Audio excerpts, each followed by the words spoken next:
I did a little tree, tree, tree, tree, tree, tree.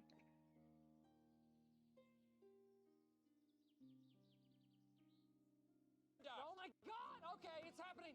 Everybody stay calm. What's the procedure? GG's Blue. Hey.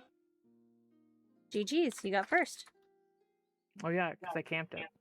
Ah. As soon as you said, "Hey, I'm going live," I brought it up and just started clicking the out of stock until I couldn't, until it let me go through. I see, I see. I just need a little tree, tree, tree, tree, tree, tree, tree.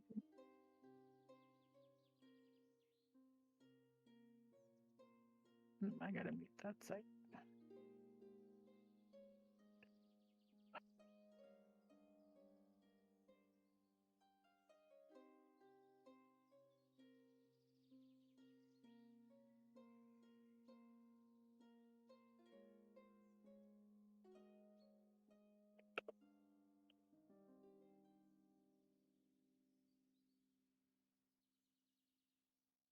I didn't have to go to work today, guys. You didn't have to go to work today? Correct. Congratulations. Thank you. It's not often that I don't work today. You got to sleep in. I did. I slept until like 9. It was great. Woo! This is my jingle theme song. What is?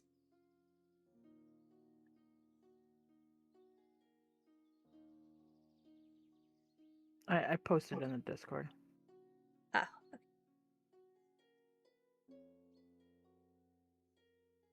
Oh my god. I love Fruget.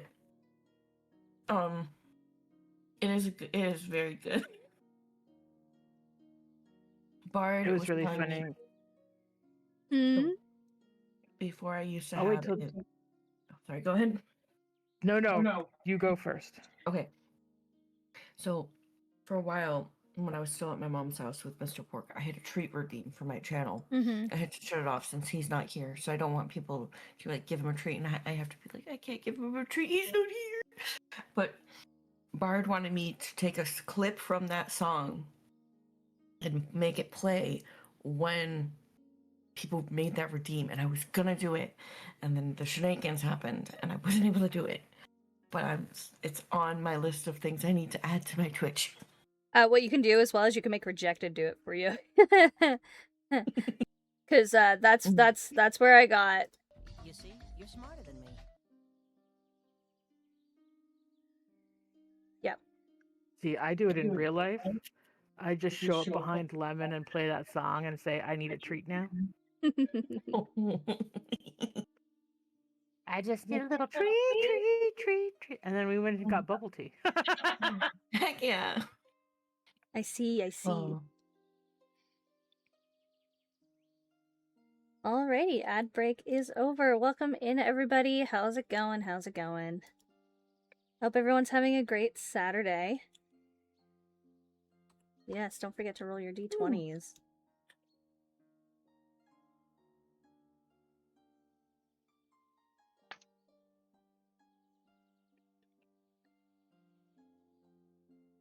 Sorry, my soul just left my body. Yeah. Yeah. Pretty 4. Let's see what everybody's got. 4 on a d20. Gentle got an 18. Lizard. I have to stop that. Don't forget. Let me forget. I have to start the D&D thingy. Lemon got a 14. I will not let you forget. Blue got a 10. Mitchell got a 4. Lizard. Man, I'm so proud of figuring out how to do that. It was the one thing that I did for my stream stuff by myself. Amazing. Nice. Well, it seems that everyone rolled pretty around the middle for a good day, except for Mitchell. Except for Druk. He got a 4. Big sads. That's alright. I'm feeling pretty 4 today. Yeah. Let's see. B20 bad guys. How are they feeling? Oh no. See, we They're used the feeling good. pretty. They're feeling pretty pretty. They're feeling pretty some bullshit. good. Pretty good. Seems Yeah. like all their plans are working out. Apparently. Of course Now it that is. you're Kier has level us. 12. Kier has us right on the route of where he wants us going. Sure. Hee hee hee. Alrighty, we are gonna put my D&D reminder, which should stop the lizards, by the way.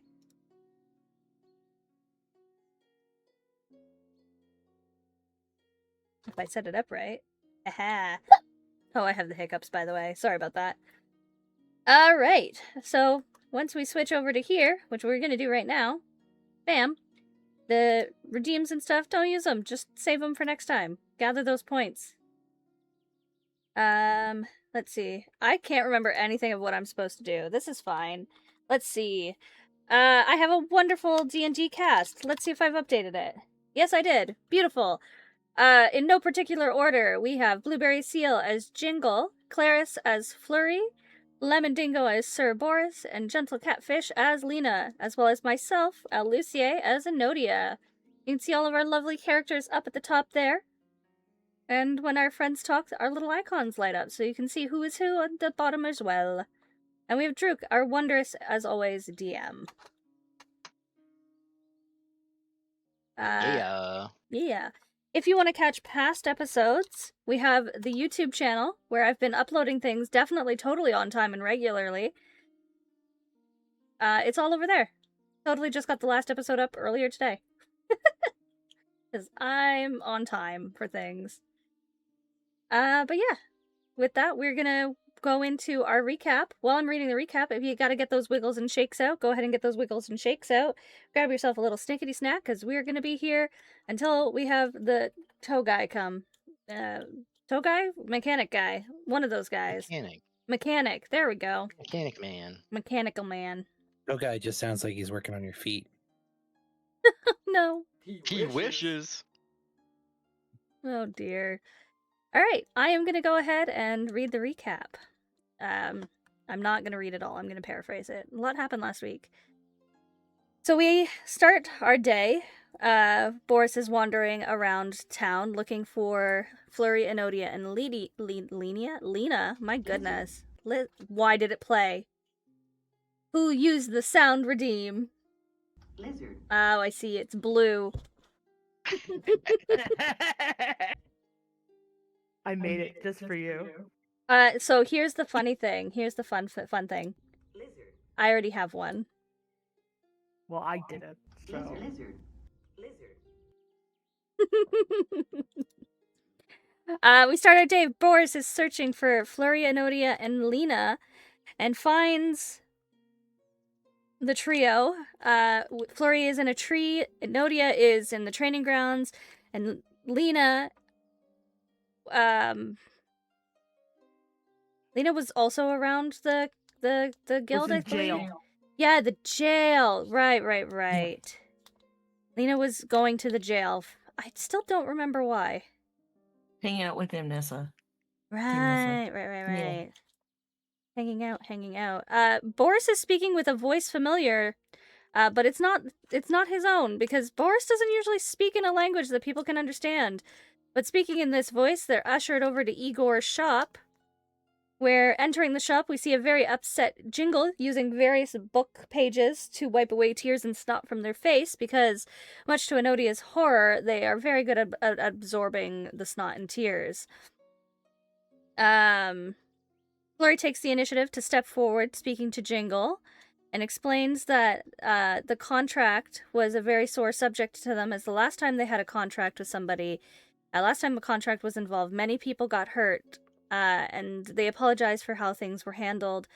Enodia also apologizes and states that the contracts that she's dealt with were usually very black and white and sign here kind of thing, with dealing with goods and services and stuff like that.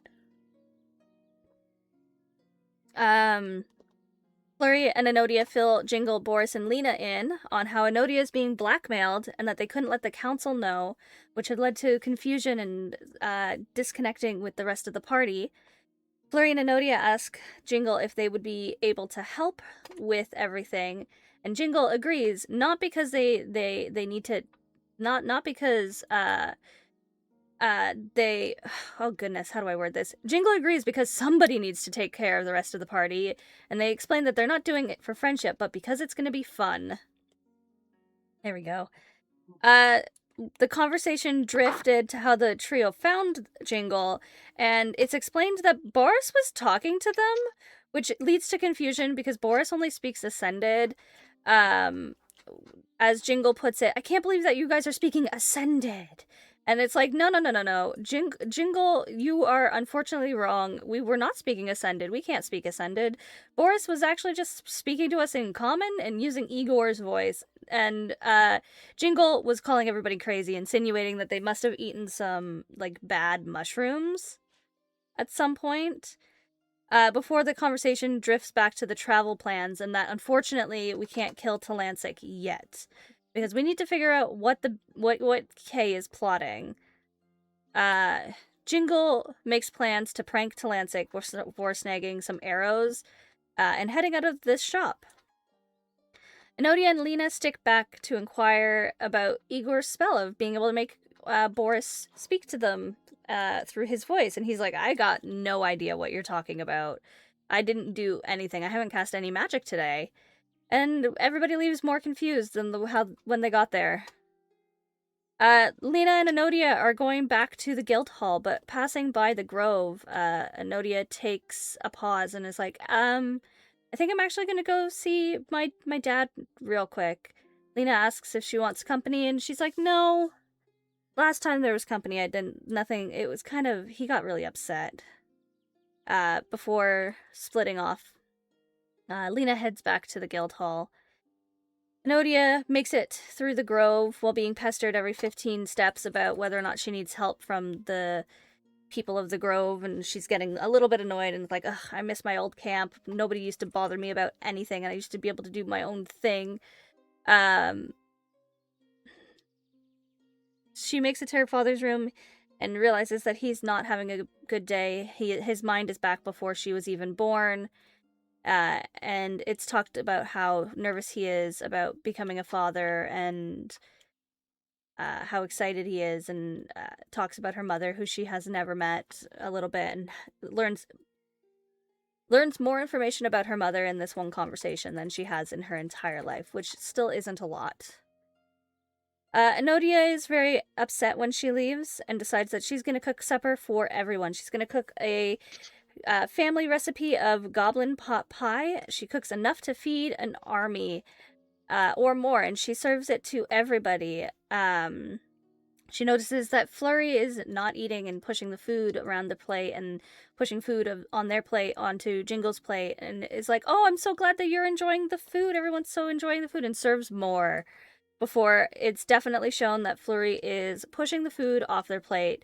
And this leads to a conversation about how there was a promise made to Drolic that they would try to keep them eating. And Jingle and Boris, while that's happening, are happily eating the rest of the food, from what I understand, because there was no more left.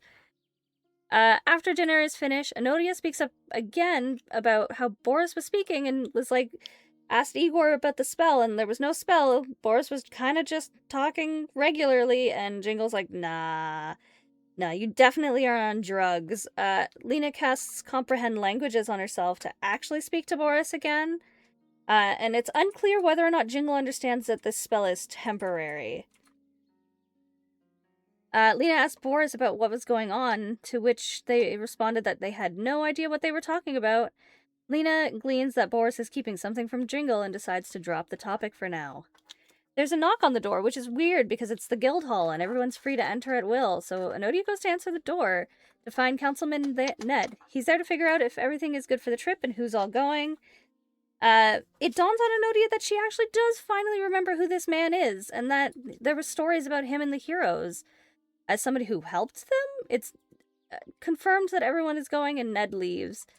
Enodia turns and's like, man, that man is strange, as her face looks like that man's with a bigger nose.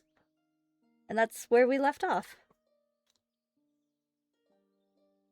That's the recap. Did I miss anything? Does anybody have anything to add? No. I don't think so. Wonderful. I think that's it. Okay. Alrighty then, and with that, I hand it over to you, Mitchell Drook. My goodness, that's the day it is today, isn't it? Names are hard. I believe,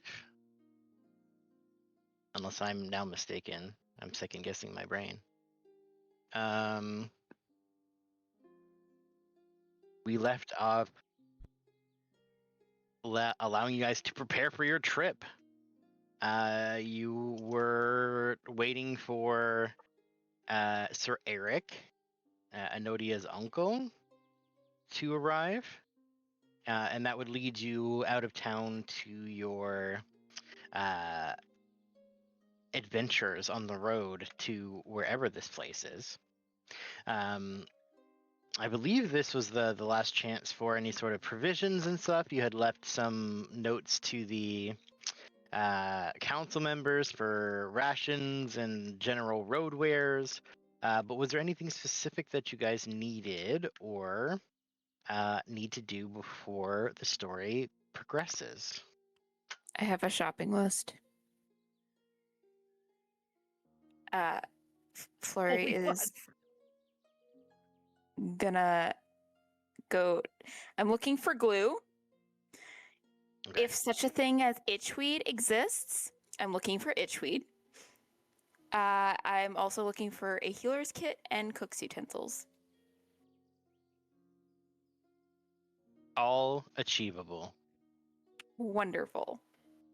Yeah, stinging nettles. They're very Perfect. stingy. I would sort of rather they're itchy compared to stingy, but I'll go with whatever. Well, they sting and then they itch forever afterwards. Perfect. Yes. That's all I had.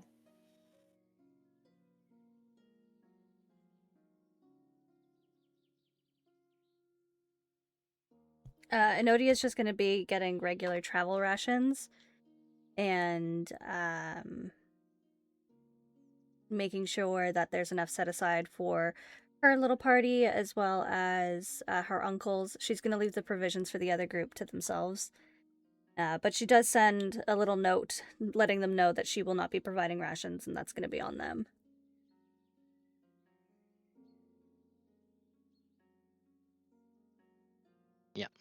Yeah, you don't need to arrange all that.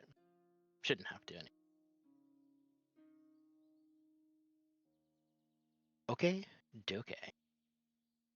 A little bit of I don't know. Does anyone have trip anxiety about leaving town? You know, you're going on a big road trip for a couple of days. Lena will have definitely like prepped some stuff for her brothers and like let them know where she's going and just brought them into the loop.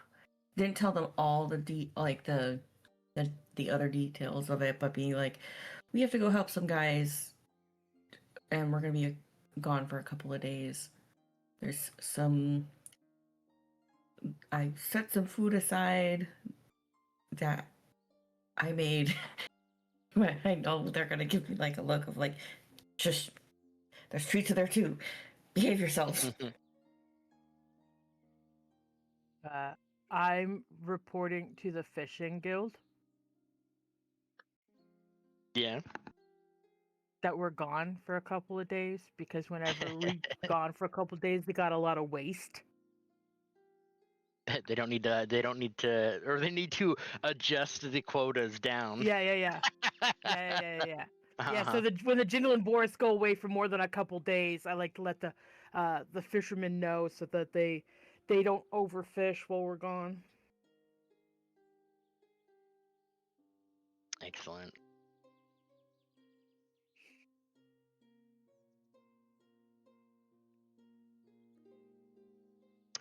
This token. Yoink. Get rid of the grid. Be gone, grid! Get off of my screen.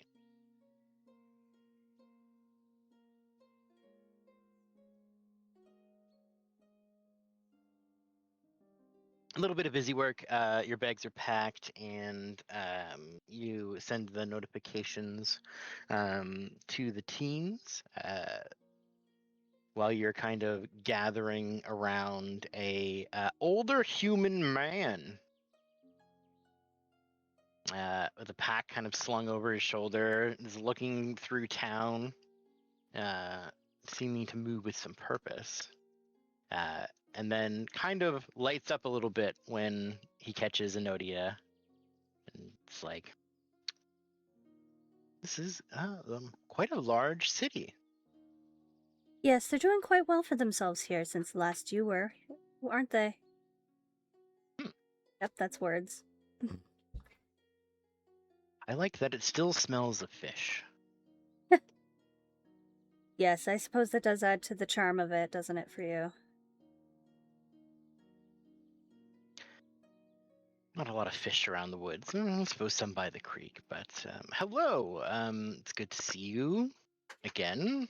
Hello, hello. Just kind of in the middle of the group. Allow me to introduce you. Please. Lena, I'm going to gesture to everybody as I do. I'm going to be like, Lena, Jingle, Boris, and as you know, Flurry. This is my my uncle, Sir Eric. Nice to meet you. He will be joining us on our expedition. Along with his men.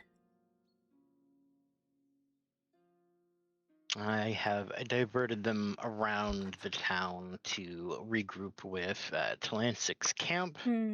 I thought it would be more prudent not to distract them with the creature comforts that cities provide. You really Otherwise, think we wouldn't that leave today. You and I both know that these men would follow you anywhere. They would, but I don't want to hear the tummy grumbles about how they could have spent the night in the tavern instead. I see, I see. It's not a lot of vacation, as it were. Yes, yes. It kind of winks at you, like... So you're saying that this is going to make me soft, is it? No. As if I wasn't already pampered enough on my cot. Could get a new cot while you're here, though. Heavens, At least no. a few pillows. No, it would be too soft at that point. Well, I've worn mine in exactly how I like it. I don't want to change.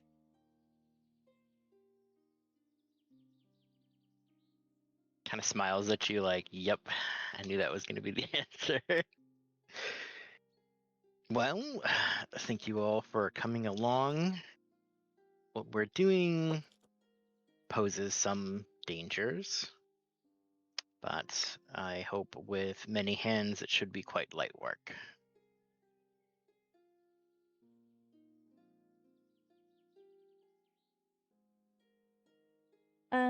Do you know if we're going to be leaving today or tomorrow morning? I believe the plan is to regroup. Their camp is disassembled. We'll march for a period of time and then settle camp early. We have a spot picked out on the trail. Okay. Here is the travel route that I have provided. A copy for you and your men. Good. As well as a list of provisions that I've had prepared. You should be able to pick them up or have somebody pick them up at the Adventurers Hall. Did we want to stop and see Father before we left? Last I saw him, he was... A small smile comes to her face. Simpler times, simpler times. It was before I was born.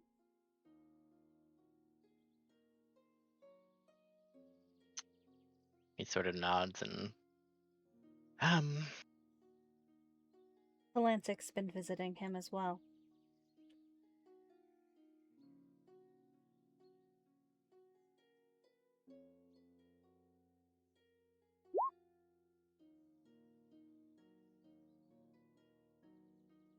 I would like to see how he's recovered, but I think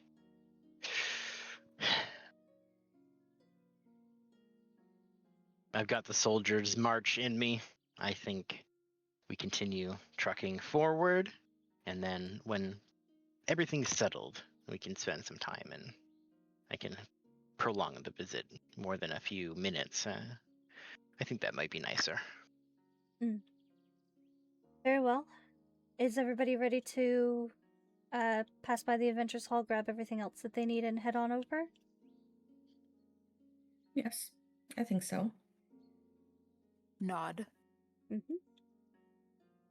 I was going to leave the horse, but if there's things to carry, I'll be right back. Yes, yes. Bring the horse. Trust me, it's going to be needed. You know who I am.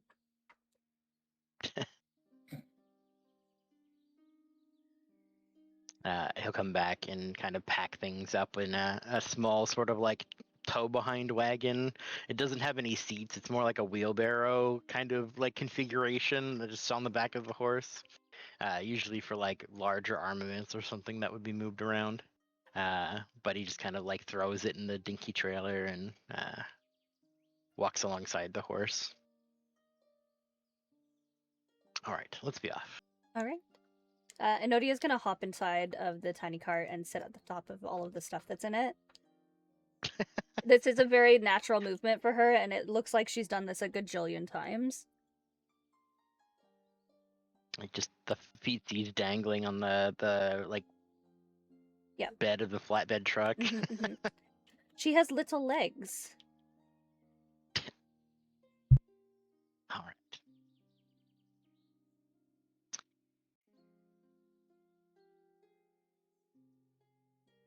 Moving on, you begin to march.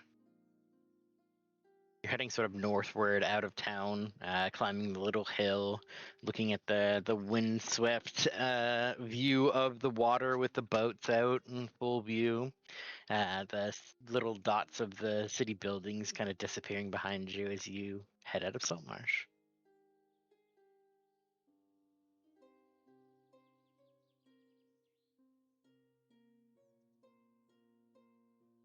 Walking.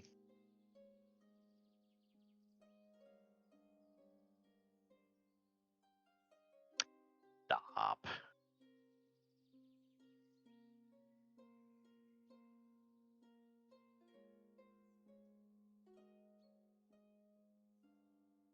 I don't know why somebody has decided to ping me 4 million times, but they need to quit it. It's not the guy, is it? No, he wouldn't. Did not my Discord. Hmm.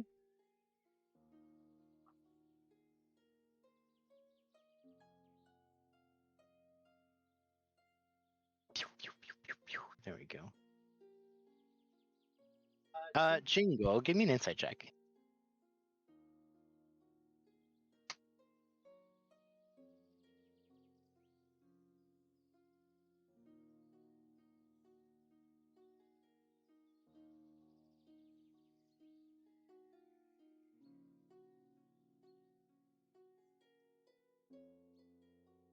Jingle. I have to refresh. Okay, A okay. second. Roll My 20. character sheet don't want to work. Insight 7. 7 because it's an hour. I've fallen asleep on Boris's back. Yeah. Yep. All right. I imagine just the upper half ragdoll as you're kind of Yeah. Oh yeah. I just child seat buckled in. Yep.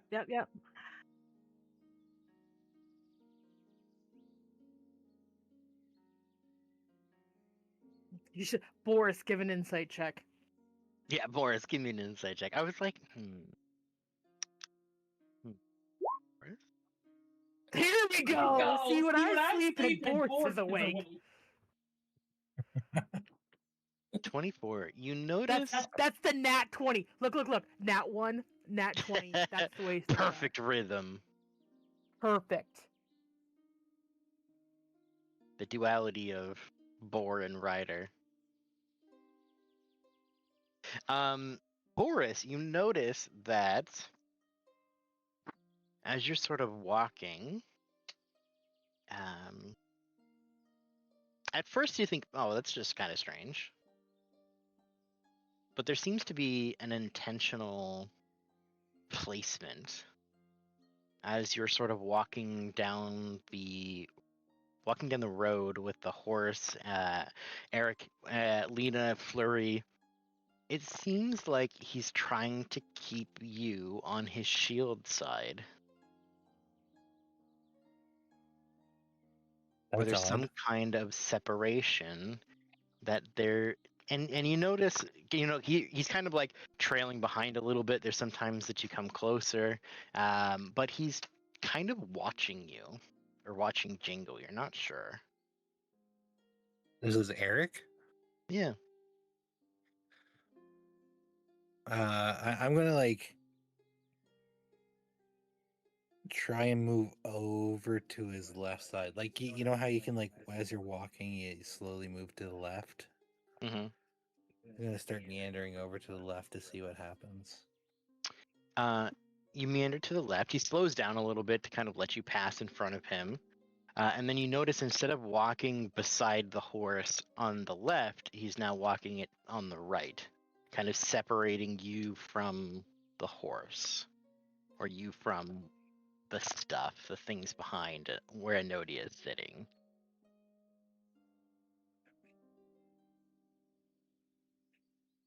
I'll slow down a little bit until I'm behind the cart. You can see there's a moment where he kind of watches you trail back. There's obviously some reasons to pause. You're bored, you sniff at the ground, you're trying to be nonchalant about it, moving slowly, picking up speed. You can see he doesn't make like an active move against you. But there's one that, like, when somebody's kind of like listening, you can kind of see that ear positioning a little bit where their face is kind of turned to kind of get a little bit more of that like auditory from behind. You can tell he's paying attention to your movements, at least more yours than anyone else's. Can I relay to Jingle that we're being watched by the guy for some reason? What? What? Someone's watching us? Mhm. Oh, tell them to stop watching us then.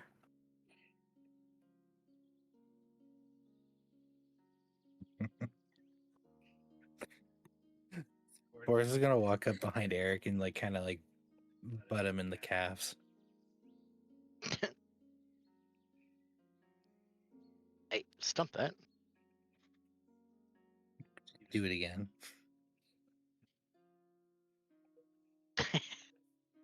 Hmm.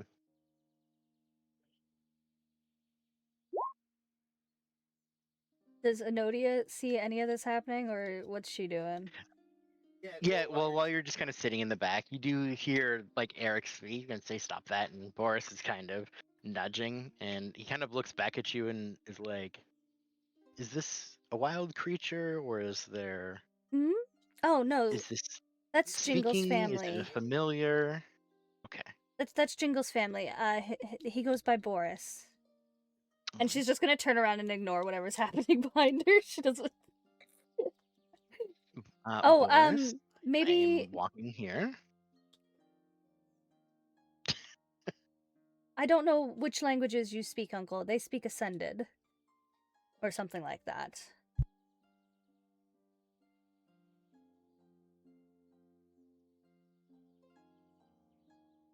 That's your history.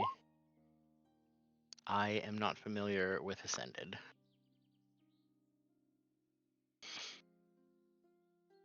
Ascended?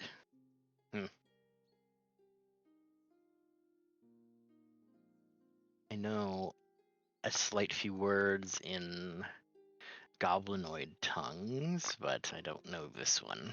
Celestial, maybe? Kind of squints at Jingle like, are you a celestial goblin? The term I'm not I'm familiar not delicious. with. You're awake. I'm awake now. What? I am not delicious. No, not delicious. Celestial. Yeah. I understand what delicious means. You don't have to speak it in a weird foreign language. I see. Your companion seems disgruntled at my shoes. Were you looking at him? It's possible. Well, that's probably why he doesn't like your shoes. Ah.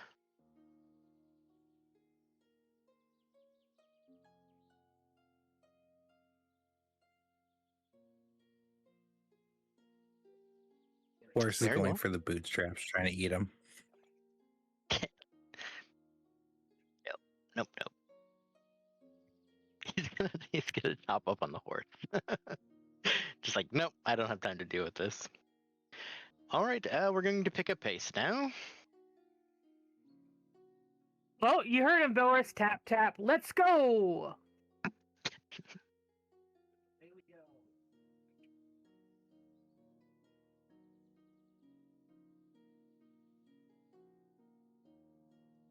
As you guys are riding a little bit, he's just going to look back to Anodian and be like, "You keep strange friends." Well, they're honest to me at least, and I'm gonna look him straight in the eye. Ooh.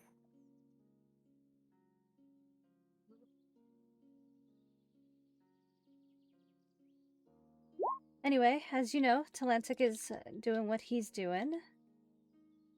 And I'm gonna, like, look ahead, see if I can see... Are they ahead of us or behind us? Ahead, you're Yeah. basically like heading towards the camp, down sort of the dirt path, heading towards the main road.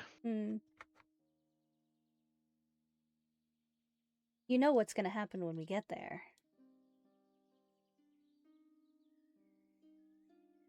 I don't think anyone knows what's going to happen when we get there.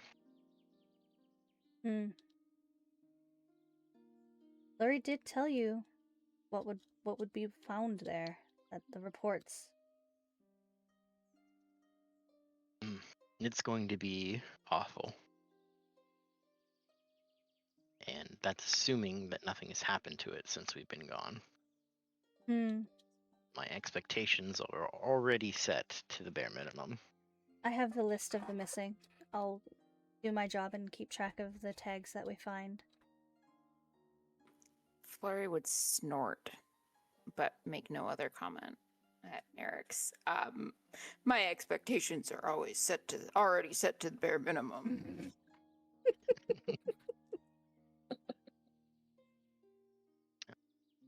Let's go get this done quickly so we can go back to more important things.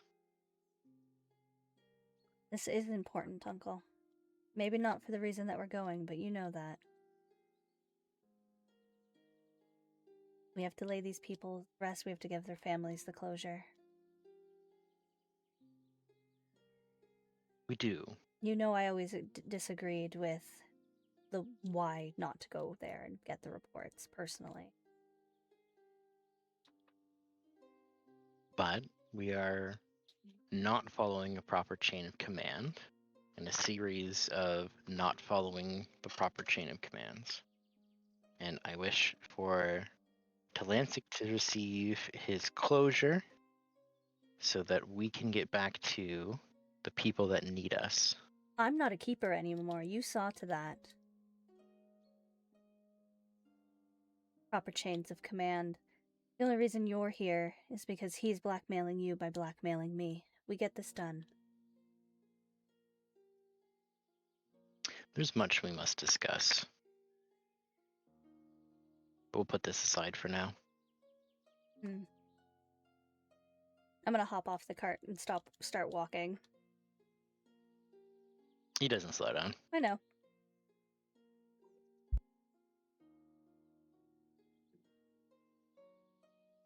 As we turn the bend, I'm gonna take a quick minute because I'm gonna go give the guy my keys. Woohoo, he's finally here. An hour later. Quick, fill it with road RP. Go, go. Yeah. Otherwise, it's gone. I'll fill it with road RP. I know how to do this. Yeah. Okay. Everybody roll initiative. Okay. Oh no. We're not fighting. We're not No. fighting. It's I road just RP. know how to do this. Yeah. It's road RP time. Hold on, let me find my thingy. I gotta do initiative. Okay. So hold on, I get my paper. Hold on. Yeah. Get I'm the not ready paper. for this. I'm getting the paper. Okay. Wait, do I have access to it through this Hey, stop. layer? Hey. No. Okay. Lucia, take off your advantage. I get It's fine, I advantage don't care. automatically. Oh, never mind. It's Boris my has thing. 18. Flurry has 19. Lena has 11.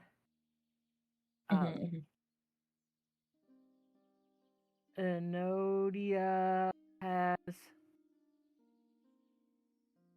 20. And Jingle has 5. Okay.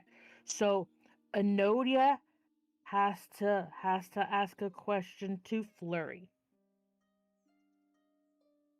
Right now, or do we go through the list and see who's paired with who? Well, Flurry's got to ask a question to Boris.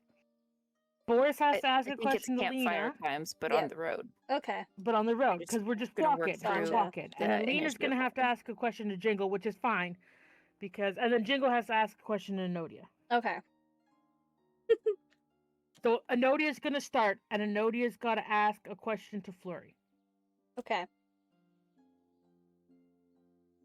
Been a while since you've been to that camp, but how bad do you think it's gonna be?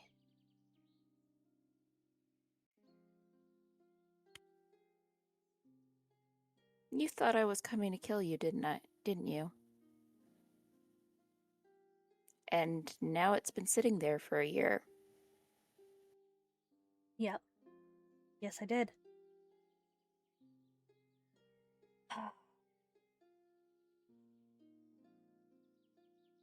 Yep. Well, here's hoping that the ghouls haven't gotten to it yet. And she's gonna like wiggle her fingers at the word of ghouls. Like ghouls. Flurry's gonna make a face at you. If it was going to happen, it definitely would already have happened. Mm. It's been a year and a half. Mm-hmm. Let's be real. But I say that with a look, not with my words. Oh goodness. This trip is gonna break more than one man tonight. Gesturing to Eric and to Lancic up front and to his crew and everybody else who was also part of that camp. Well, If that's what they want, that's what they'll get.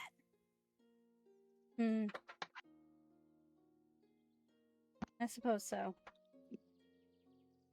She's gonna rush ahead to tell Sir Eric that they need to take the next bend. Okay, Flurry, you got to ask Boris a question. I'm gonna Thank you.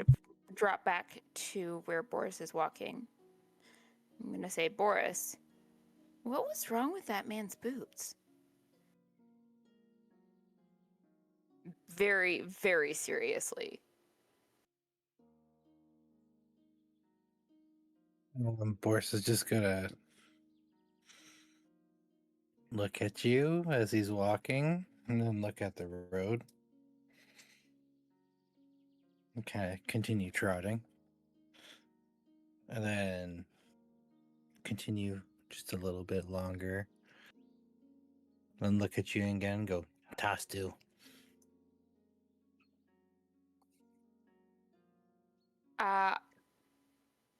I'm gonna turn to Jingle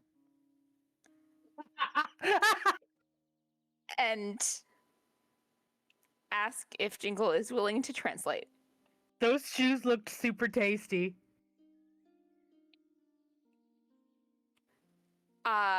Flurry's being deadly serious and will probably spend the rest of the day paying special attention to Sir Eric's boots.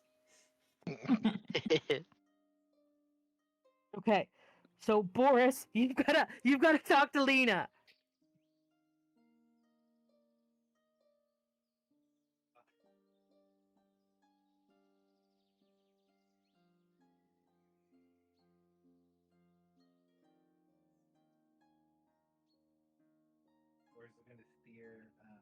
You are muted, You are muted. Lemon. Oh, there you go. We're just gonna steer him and Jingle over to Lena, or because I'm assuming you're on the cart. Yeah, she's on Or the are you cart. walking? She's on the cart. She's just sitting down. And he's just gonna look up and go, Nina Fudu. Hmm? Nina Fudu. Hold on. I'm just gonna cast comprehend language on herself again. One more time, Boris. I'm sorry. Yeah, food. Let me see. She's gonna see if she has any treats in her bag. And she'll have had some that she'll have brought a few that she had made for her brothers, but also for Boris and Jingle, and she's gonna give a couple to both of them. Or she's just munching. You're a much better baker than a cook. He trots away. Thank- Don't trot too far. Okay, you'll trot just a little bit. Because Lena's now got to ask me a question. Yeah. So, Jingle, I've been meaning to ask, what is your favorite type of baked good? Since my cooking is so bad and I'm better at baking, I just want to know for the future. I like, what is it called? Pet Me 4s. Pet Me 3s? Have you ever Okay. had a Pet Me 4? No, I don't think I have. Wow, you should figure out how to make a Pet Me 4. I've heard Pet Me 4s are delicious. They're the favorite food of the fairies. The what? The fairies. The fairies? Okay. Don't say it out loud. Oh, okay. You gotta whisper, because if the fairies hear us, they'll take your brother. It's true. It's true. I've seen it happen. Oh, okay. I will try to figure out how to make those 2 treats for you. The Pet Me 4s. I don't know if it's Pet Me 3s or Pet Me 4s, but I'm pretty sure it's Pet Me 4s. Okay. I will try to figure out what those are and how to make them. Oh, thank you, thank you. They're very sweet, and then sometimes they taste like fruit, and then sometimes they taste like not fruit, but they're very sweet. All right. And she's pulled Pet out a Me little 4s notebook are at this point and is writing this down. Delicious. Delicious Pet Me 4s. All right. Looks like I have my task set out for me when we get back. You should look in the book. The book will tell you how to make Pet Me 4s probably. Maybe. I don't know. Ask Flurry. Flurry has a book that has recipes in it. And sometimes I look at that book and I'm sad that Flurry doesn't make more of those recipes. Does Flurry will have hear to- this? I don't know. Probably not. No, I'm probably too busy studying Eric's boots. Yeah, because we're whispering because we don't want to let the fairies hear us. Also, Okay. I think we're still speaking Ascendant too. Yeah, we're speaking Goblin! Oh, my bad. Okay, And now I have to ask Enodia a question. Yeah, Mhm. yeah. And so we're gonna go.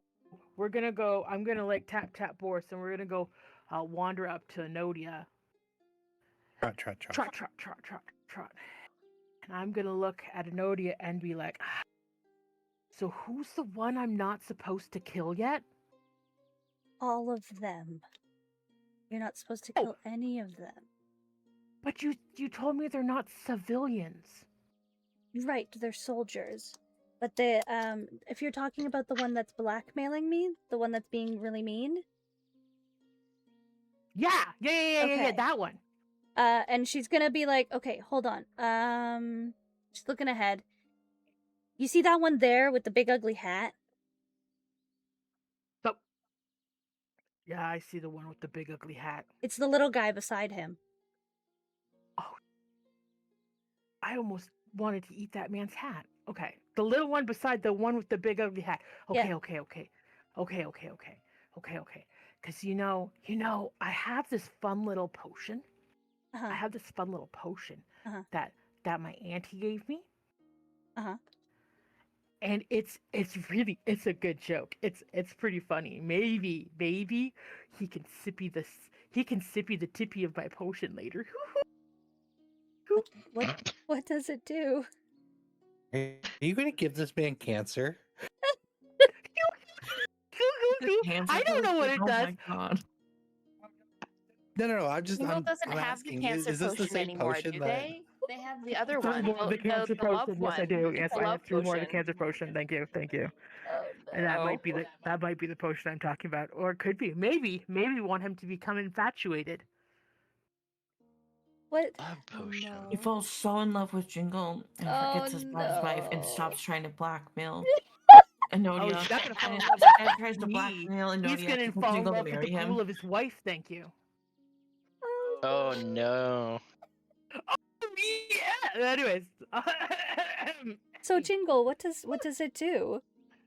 Oh, I have no idea. One is pink and one is green. Well, maybe if he's really, really rude, we can give him the pink one. Ah, okay. So if he's not really rude, we'll give him the green one. Sounds good. No, And I'm gonna nod at Pat Boris, and we're gonna wander away. No. Yep. As she's like, And we wander away. She's like, oh no, what have I done? She looks over at her uncle, who's just probably staring at her. I'm sure it'll be fine. I'm sure his boots taste delicious. Excellent.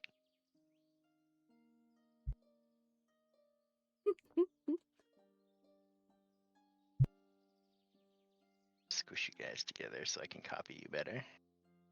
Look, Dirk, we did the thingy while you were gone. Excellent. Good use of airtime. Hey. I love it. By the way, you should give the Twitch chat the ability to make the pop-up thing with the turn initiative. Oh, look at him. Look how stupid he looks. Sorry. Who's the stupid guy who I'm not supposed to poison? This one. Lancic? Oh, This is the guy with the big ugly hat. This guy's that's not ugly. That's majestic. No. That's the one she was calling the big ugly hat. Yeah, the Alamar. Or maybe it was this I think guy. that's Maybe not it was ugly. Rin. We'll say it was probably Rin's. He's got a bucket on his head. Yeah, it's a big ugly hat. It's like a stupid bucket. You can see this is a catch-all camp. Right now it's torn down. You can see there is more guys than pictured, but these are the ones that are named and relevant to any sort of conversation. But there's more guys standing around. Essentially, there's like, you can definitely tell there's a divide as you come in. There's some guys that are like meeting, but it's very much like, you know, like two sports teams that roll up side by side. There's some sports stuff to talk about, but they're definitely wearing like different uniforms. That's definitely the vibe that you get here. Some people are being cordial, but there's also like a couple of like sets of dagger eyes at each other. and like some people that are kind of a little bit more standoffish to one another. But while you roll up, you can see it's essentially like knights versus rangers here. That's definitely the vibe you would be getting.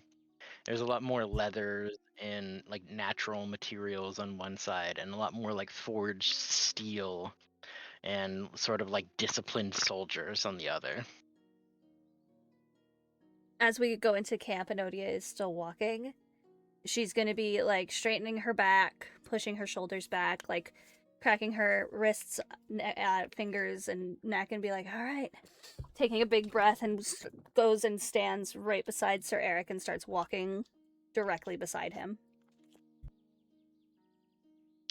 Kind of falling into tow. You have some guys that start to pay attention, like, oh, it's about time. Let's go. I'm so ready for this. You see a lot of people kind of like grabbing their packs off of the ground. You can see some like tent poles and stuff that are slung over their shoulders, and you can see Eric kind of walks over to Talansik. This very like angulared feature. He had a smug look on his face, but it softens a little bit when Eric and Enodia roll up. And you can see, not but like 2 paces away from him, there is this ever pleasant looking, kind of goofily dressed man. He's got flowers adorned on his cape and shoulder pauldrons. It's like a whole cape of moss with pink flowers on it. There's like little bows that are strung through his hair, and he's never like more than a couple of steps away from Talansik. He's kind of shadowing him. Enodia takes a look around. The camp is torn down. How have they left the state of the camp? Orderly. Organized, clean. There's no like obviousness of them being here other than maybe a few tent pole peg holes in the ground. There's a little bit of like worn down around the camp. You can tell it's definitely like the grass has been folded over in some areas. Maybe a little bit of yellowing on some of the like features that have stood for a little bit longer, but nothing that like a week or two's time like in nature can't reclaim easily enough. Okay. As we approach Talansik, Enodia is going to reach out her hand to shake it and goes, Talansik, I'm very proud of the way that you and your men have taken care of this space. I mean, of course. We'll give it a little blessing so that nature reclaims the spot, but I'm excited to leave, and I'm excited to go, so we shall depart as soon as you are ready to lead the way. Of course. Allow me to introduce you to the people who I've brought with us. As you know, we have Flurry, and then we have Lena. No, you don't. I've gestured to where Flurry just was and gone. Sorry. Flurry is here somewhere. We have Lena, as well as Jingle and Boris. They will be joining us on our adventure as well. And then obviously, you know, Eric, are you gone as well? No, I'm beelining past you to the man with flowers in his thing, and my hands are all over this man's outfit. Wonderful.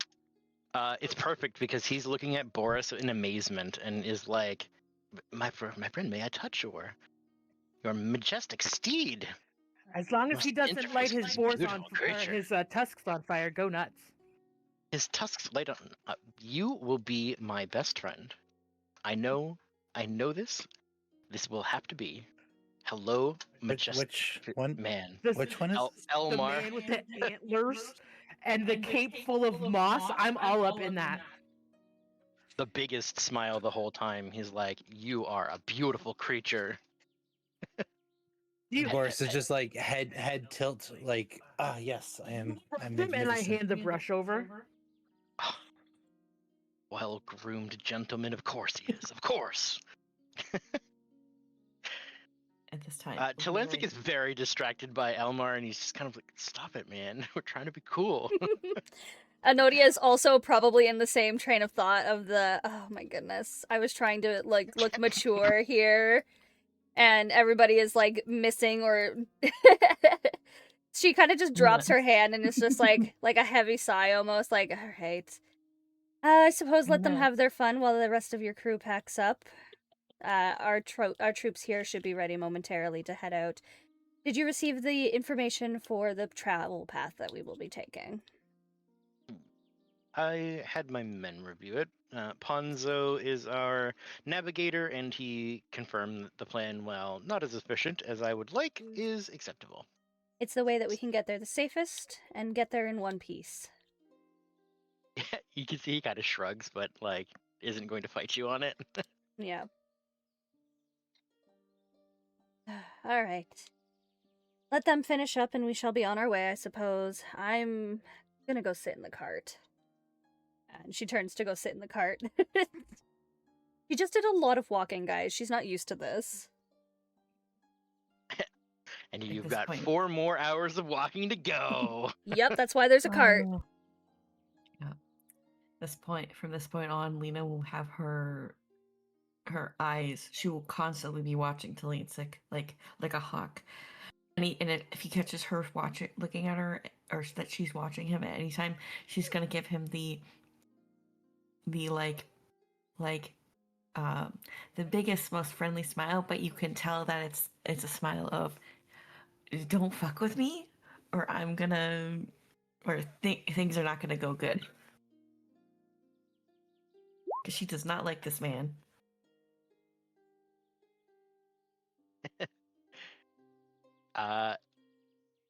He doesn't seem super bothered by the hostility, and you can see there's some. Give me an insight check. You're kind of insightful, but you're watching this man. 25. I have all the Same insight as the today. stealth check. You're so insightful. Mm-hmm. There's not a lot of care. He's not assessing anything. He doesn't perceive anyone necessarily as a threat, or he just doesn't care if there are threats in his camp. There is a delight of doing this and getting it in motion and it starting, and that's the only thing that matters. Like, he has nothing but this expedition. And with that knowledge, Lena is gonna just go and tell Anodia this. Just make sure that she is aware that he just does not care about anything, and that we need to probably be extra careful. Oh, no. Yeah, that makes sense for this man. Let's be real. He could probably kick my ass pretty easily. Although you guys might stand more of a chance against him. The last addition that I'll have for you Mhm. is, he's like this because everyone's cooperating. Mm-hmm. There's a thought in your mind for Lena that it would be a very different story if someone tries to sabotage or halt the progress. That's where he would become dangerous. Mhm.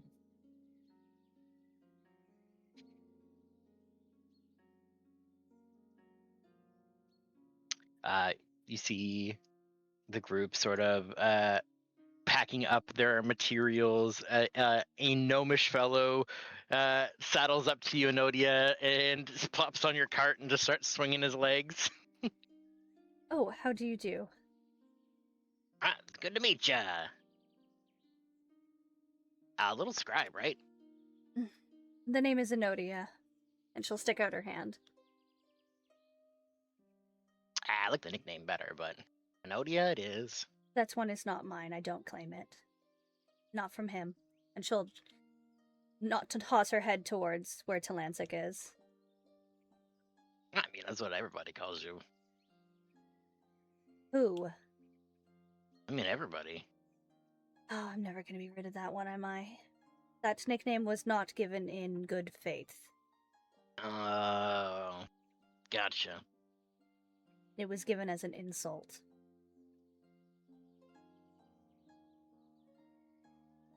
All right, Nodia. Thank you. People gotta know, like, nicknames are, like, endearing and earned. You can't just, like, call people stuff. I guess we kind of do call people stuff. I have only the common name and that one to mine. Oh, we should come up with another one then. You could be, Rosie or something. I do have one other nickname, but I don't think the person knows fully what the nickname means. But to be fair, they also know Gnomish and I do not, so Oh, Gnomish? it's a long story. I Yeah, suppose they we have a usually long are. trip ahead of us. Kuzo, good to meet you. Good to see you. Gonna be working together, I think, a little bit, because you're the scribe, but, like, I'm kind of like a pseudo scribe, you know? Not like officially a scribe, but, you know, I did a lot of the paperwork. I took a couple exams, so I've been doing all the paperwork for these fools, because I don't even know if half of them are literate. Well, I can tell you Talancic is like maybe half literate. His handwriting and penmanship leave something to be desired, last I checked. Yeah, if it's not the graffiti in the back of a tavern, I don't think he's really good at reading anything else. you could see Talancic turns around and kind of like flips him off, and he's just like, "Is what it is." Oh, cool. I'm gonna chill here for a while because I got little lakes. Ah, yes. Feel free to. We're all going to the same destination after all. All Enodia's of our gonna. wagons are hitched. Yep. He gives you a thumbs up. Wonderful. Enodia's gonna look around to make sure that everyone is ready to go, and make sure to keep a count on where Boris, Jingle, and Lena is, full well knowing that she's not gonna spot Flurry anywhere, but knows that they'll probably be following behind at some point, and Eric is gonna be leading the front, it's presumed. He is actually going to be the vanguard. Ah, wonderful. Oof. So the formations kind of pile in, and you can see, for the most part, Eric's men are a little more rigid. They don't socialize as much as the Talancic crew does. They're like a little more open to like talking to you and like looking and being like, wow, like look, you have a boar and that's really cool, and you're a tiefling and what's that all about? And like, hey, I'm an elf, like we're kind of cool. But it's a little bit harder to like get anything out of Eric's crew. They're kind of just like give you polite nods and gestures like, good to see you, it's good to meet you. I look forward to working together.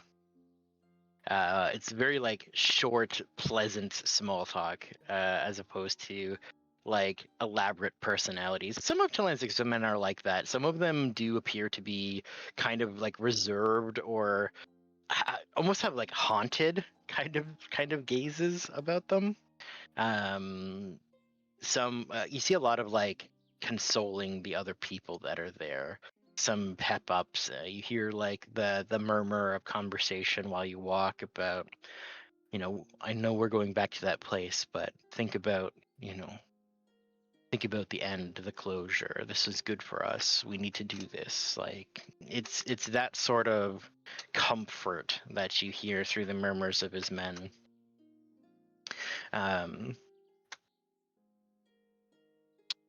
Elmar, for his point, really likes to hang out with Jingle. While he was kind of intel with Talancic, you can see he's always like walking a little bit like behind, keeping an eye on him, allowing the other men to fold in. But he's super interested. He's like, your name is Boris, and this is Jingle, as you have said, my name is Elmar. I am a ranger of the woods, and I must know what this magnificent creature is. Is he your companion? He's a friend, a familiar, a spirit that's bound to you? What is this? What is this? I've never quite seen a creature of this kind.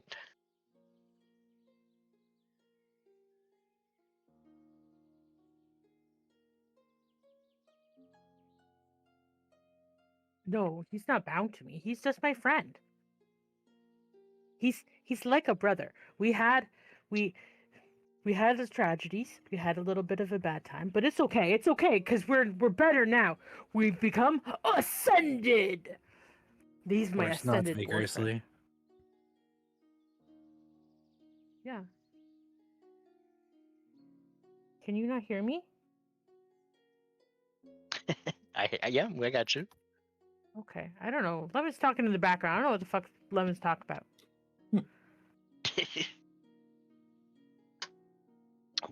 Well, this is a beautiful thing to uphold. Man and nature coexisting together, being better than the counterparts.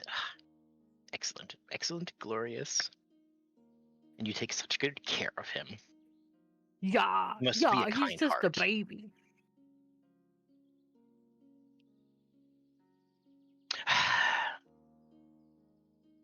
It's time to go to work.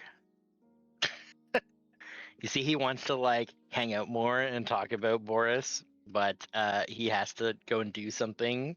So he's like heads to the front of the group, holds his arms wide and says, "Spirit of the breeze, spirit of the road, make quick our travels. Carry our feet swiftly across your body, and then let us reach our destination without tarry or danger." You feel a warm breeze with a scent of soft flowers. A few petals kind of brush off of the back of his cloak and get carried through, and you feel lighter. And with that, Talancic gives a hoo, and they all start to march. The benefit of having a ranger in your team, you move quickly without sacrificing your perception. So we begin our travel day.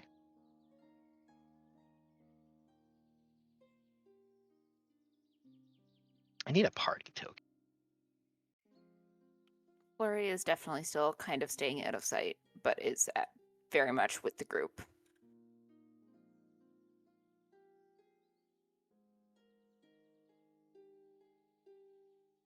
I don't want to use that token. That would be really funny, though. What? Just a guy's face, and he's really derpy.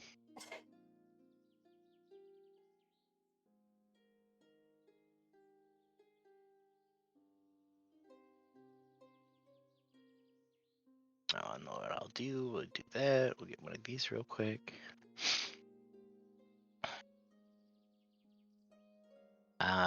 Travel is not very long. It's a half day of travel, but you do feel like something is carrying the burden of your gear, of the provisions that you have.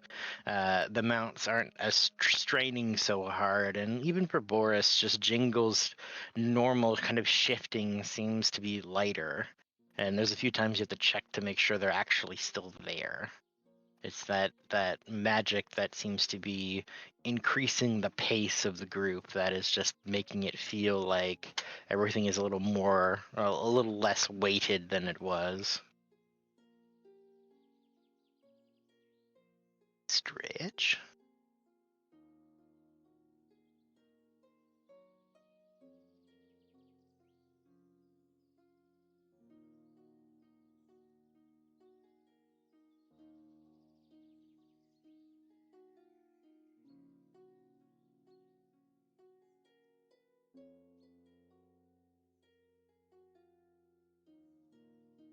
Gigantic party token.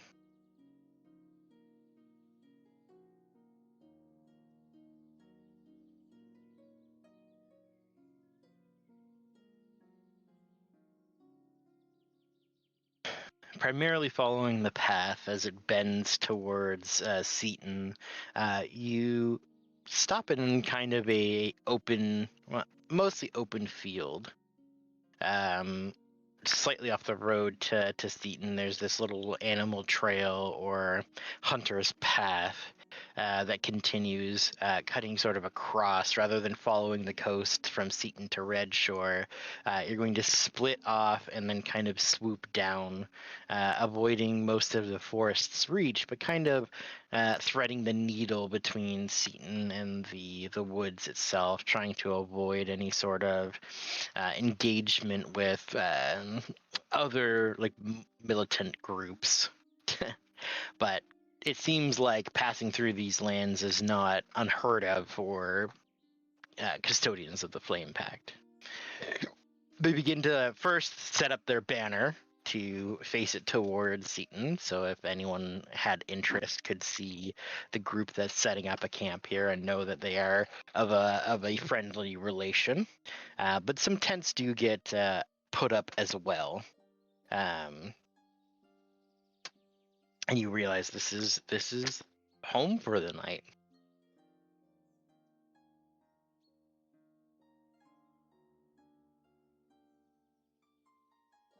Enodia will set up her 2 pop-up tents and offer whoever wants to bunk with her to bunk with her, but also that there's a whole other camp for tent for everybody else as well.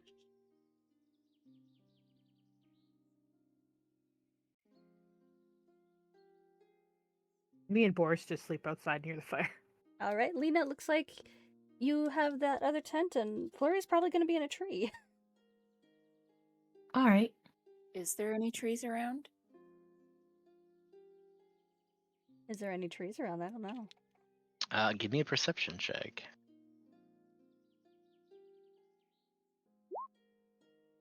Look around, mostly open field. Flurry can pick a tent or do what Flurry's going to do. Oh, I haven't put in an appearance yet, so you know. Yeah. I'll do what Flurry does. You'll do what Flurry does. Enodia's gonna try to cook. It's supper time. We're setting up camp for the night. Her tent goes up quick. She's getting the fires going. A lot of people to feed.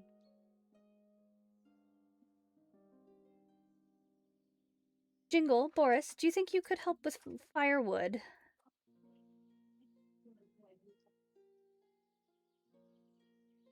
Boris lights his tusks on fire and then starts poking the wood with it. Wonderful. Thank you so much. I've never been quite good at getting the fires started. I can keep it going, though. I'm gonna tap Boris.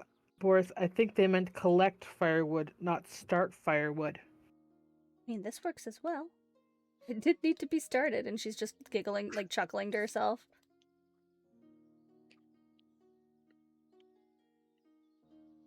Well, off we go to find some. Is anybody from her uncle's camp watching her get the food started and situated? You would see Ren, a heavily armored individual, kind of shuffle over a little bit to look at what you're doing and what you're making. They're gonna be horrified by what they see.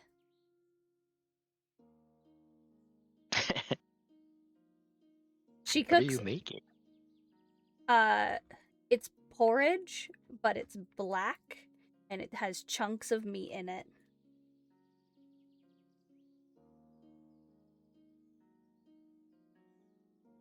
It has all of the nutrients that we're gonna need.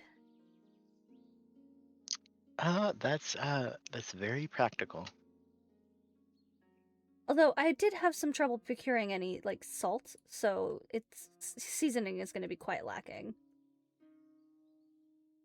I could tell. Do you mind holding sort of a torch to take your flame to expedite their bonfire? Yeah, no, go for it. I didn't get this fire either. Easier when you share the preparations, I suppose. I think she kind of passes Lena and it's like, if you need other food, our camp has extras for you. Just Oh. kind of shuffles away a little bit, and the noisy armor kind of covering up some of their whispering. And then we'll nod her head and just be like, okay. You poor soul. Oh yeah, it's like have you ever seen Jobjingyang? Oh fuck, I'm struggling with words today. You know what I'm talking about? The like Jobjingyang, the black sesame, Black bean paste. the black bean paste like noodles. It's like Yeah. thick and like tar like that with chunks of meat in it. Looks like you're cooking an ooze. Yeah. Delicious. It should be ready not too long. I just have to wait for it to thicken a little more as she's struggling to stir it.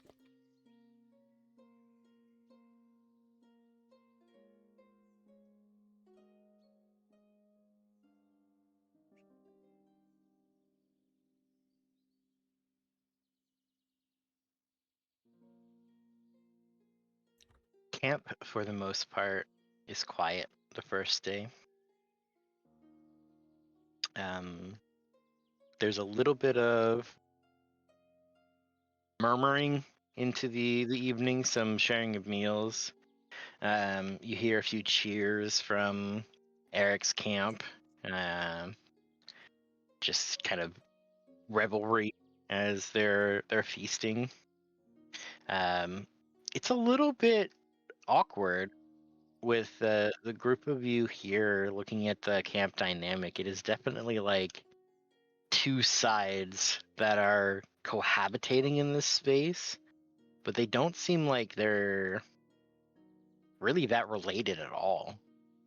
Just the difference between the styles, the leadership, the camps that they come from, and their cultures, for being the same group, they're like very different for the separation of their attitudes and that sort of thing.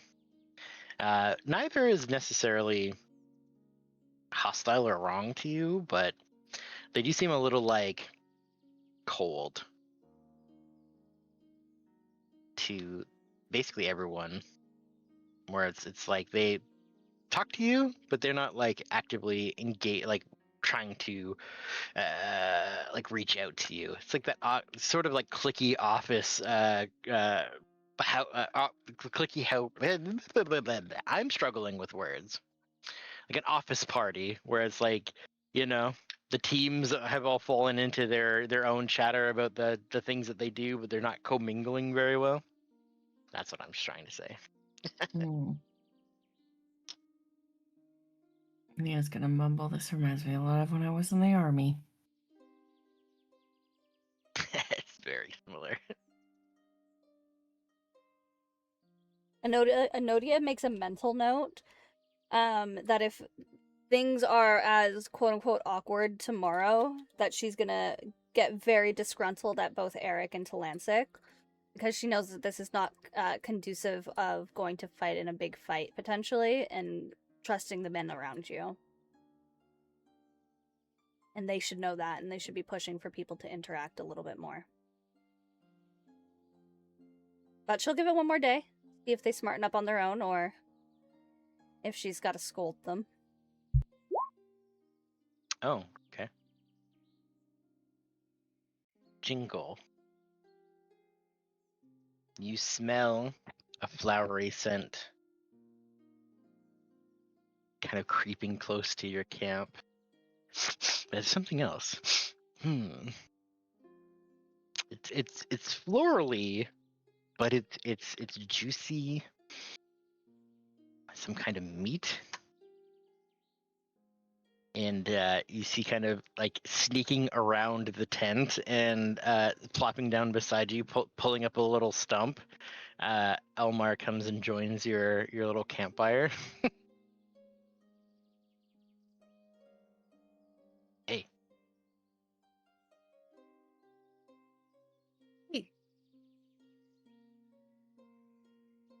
you like eating the black goop?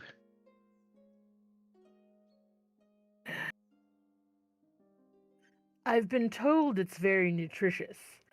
I think it tastes like rat droppings. But it is very nutritious, they say. I'd say, in my hoity-toity, I really don't want to eat this voice. Trying to make it sound like this is a really good idea, and maybe you would want it instead. Roll a persuasion. Sounds good. Listen.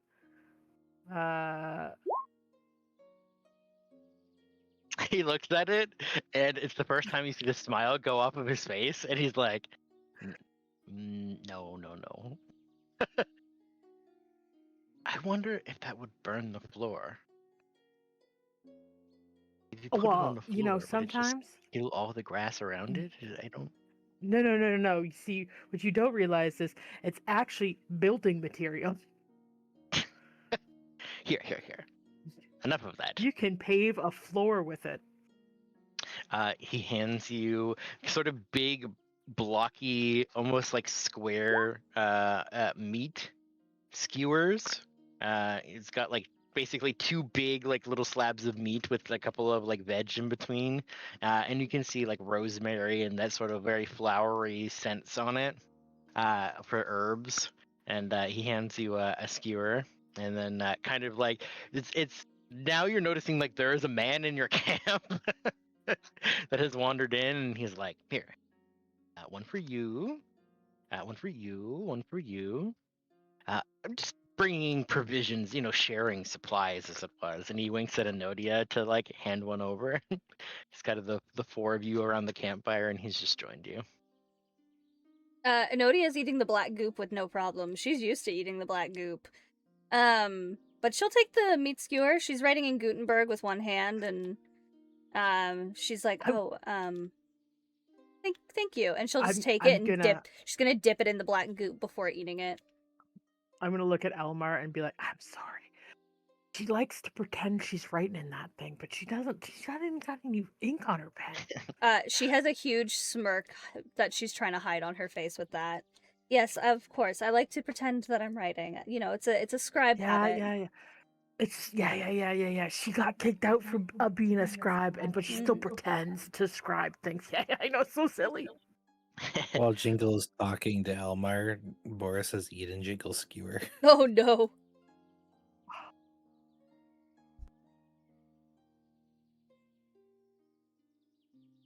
Top 10 anime betrayals.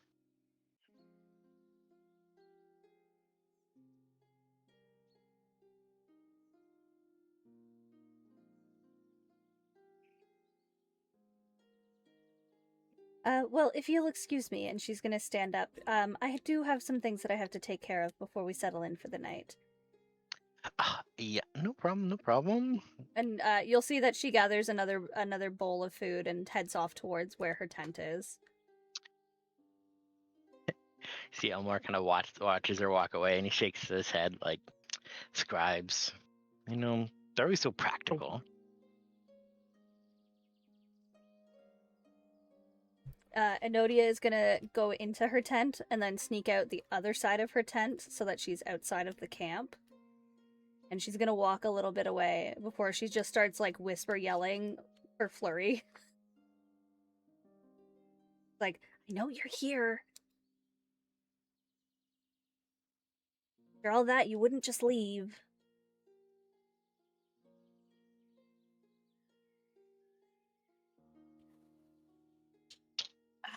I want to sneak into Enodia's tent and leave something there so that she knows that I've been in there in the last 5 seconds.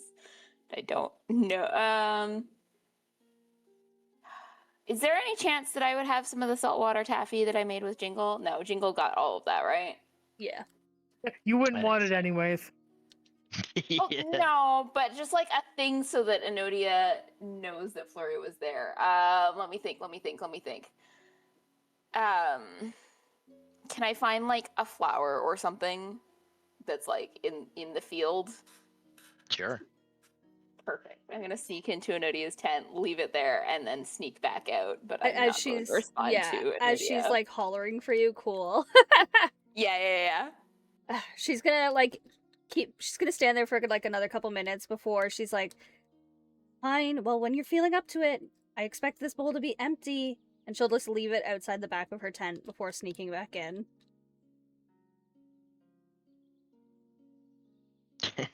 At some point before the morning, the bowl will be taken, scraped out, and disposed of, and then put back.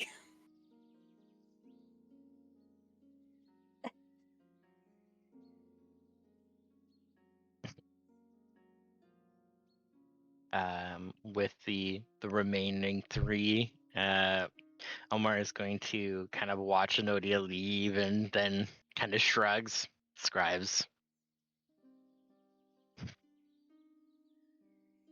Well, I think that we have a long walk, and I hope that tomorrow we'll be rested.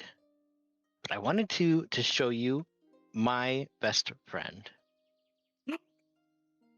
You have a best friend too? I have a best friend. Now, it might be a little spooky, so be careful.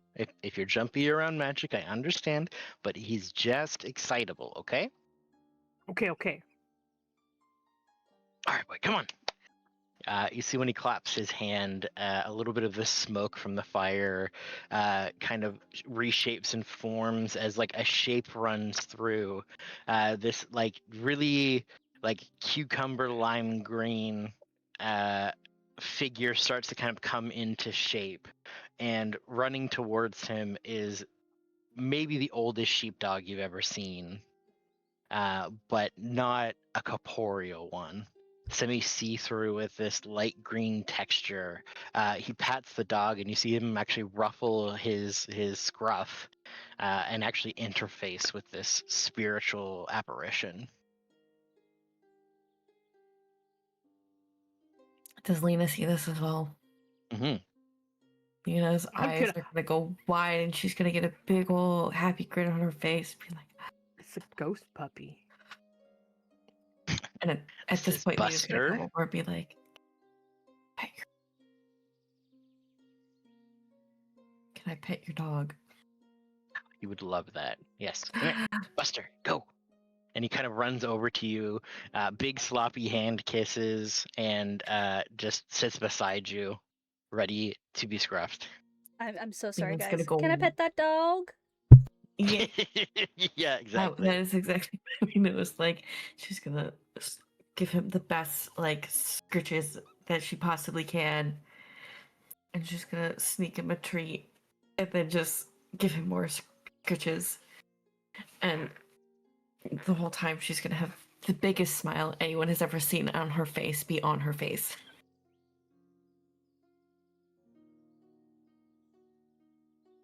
He's gonna look happy as his buddy Buster is getting scritches and getting loved on by Lena, and you can see he's very happy. He's looking at his dog, but his ghost dog, spirit dog. He's gonna look back to Jingle and he says that this has been my best friend since I was a young boy. You can see he's a sheepdog. You know what sheepdog are good at? Eating sheep. Herding sheep. We don't eat sheep. Oh. Well, Herding. sometimes, yeah, you eat sheep. You know, when they're at the end of their life, you kind of eat them anyways, but that's farming, you know? He does like to eat sheep. Damn. You see, he was like gonna try to be like, no, he's herding sheep, and he's like, nah, you're kind of right, actually.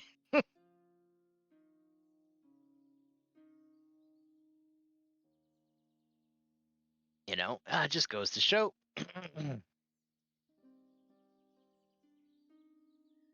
Sometimes our buddies don't hang around for that long. They never really live. That's true. I love my boar friend. I love my Boris, and I give Boris a big old hug. He's Sir Boris the Third, don't you know? We had Sir Boris the Second, and he was his daddy, and he got he got eaten, and it was really sad. But it smelled very tasty, which is kind of like upsetting all on its own. But we don't talk about it anymore. Oh. And then I go and I just pet the dog. Oh, you're so nice. Yeah. It's so weird because like you can almost see your hand on the other side. If you put your arm around the dog, you can see your hand on the other side of the dog, but the physical touch is of the fur of the mane. It's physical. It has form. You can kind of pinch the chubby flesh. But I it's put my just face right weird. in the fluff, and I can see through it. And I'm thinking this is the weirdest thing ever, but it's so amazing. It smells like dog. Yeah. 100% doggo. Smells like one of my aunties. Ah. Yep. In my Reminds me of 400 my brother's years. dog. You mean it smells like your brother? No, my brother Lark. He's a gnome. He has a dog companion who they go on adventures and such a sweet dog. I miss them. And Lee's gonna cry a little bit. Boo-hoo baby noises again and again at this group, Boris. Boo-hoo baby noises. Or it's just nodding.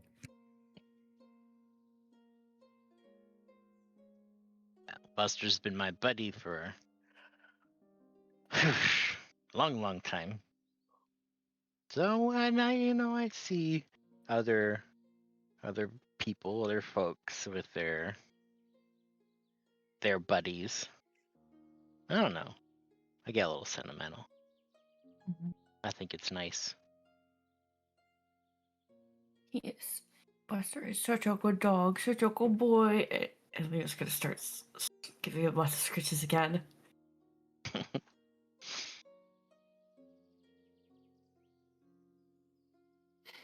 Maybe now that you've seen him, you'll see him tomorrow when he runs alongside us to help us move faster. Heck yeah. That's why everybody stays on the road. Because otherwise, Mhm. Buster's going to push you back on it. Oh. Never really lost the sheep herding thing, you know? Mm-hmm.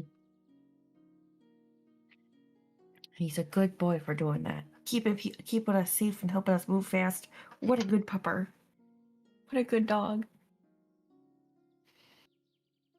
The doggy pride. Mhm. Like, damn straight. The bestest pupper. All right. Well, have a great rest. March first thing in the morning. But we're getting there. We're moving towards the end.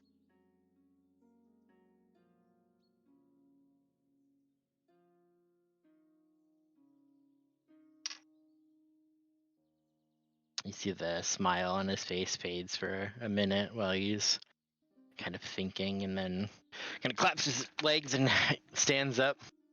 Good to share a meal, and we'll see you in the morning. Come on, boy, let's go. See Buster sort of run beside him, and he scruffs the fur for a moment, and after a couple of steps, you start to see that green, sparkling energy fade. But he walks no differently, like he can still see his best friend beside him.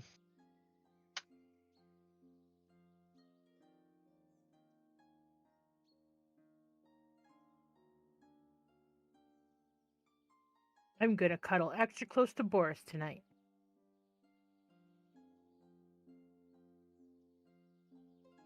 Best buddy Boris. Best buddy Boris.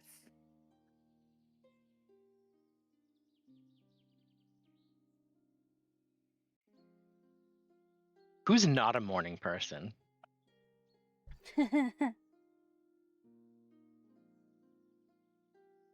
Anodi is used to waking up early. She's a morning person.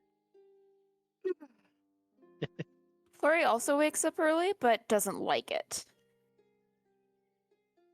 And is definitely a morning person. She's up and ready to go. Jingle, you're it? Flurry. Jingle's not. You're I know what snuggled kind up of in. crazy shit you guys are on, but You're snuggled up into Boris. The big snooze comes.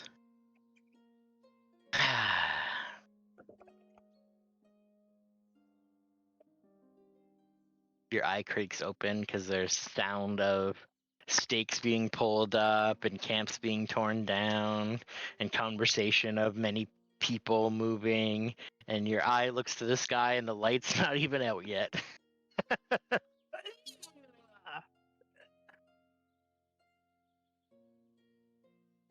what's going? Why?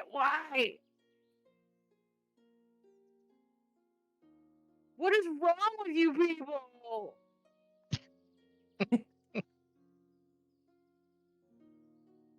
Gotta be Boris, ready to move go for the and light. kill. Let's go, Kill. let's go. Kill Boris, Marching kill. time.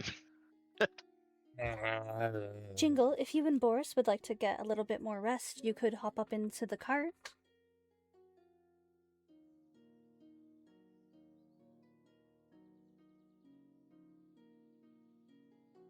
Oh, you guys, stop. Just put it down.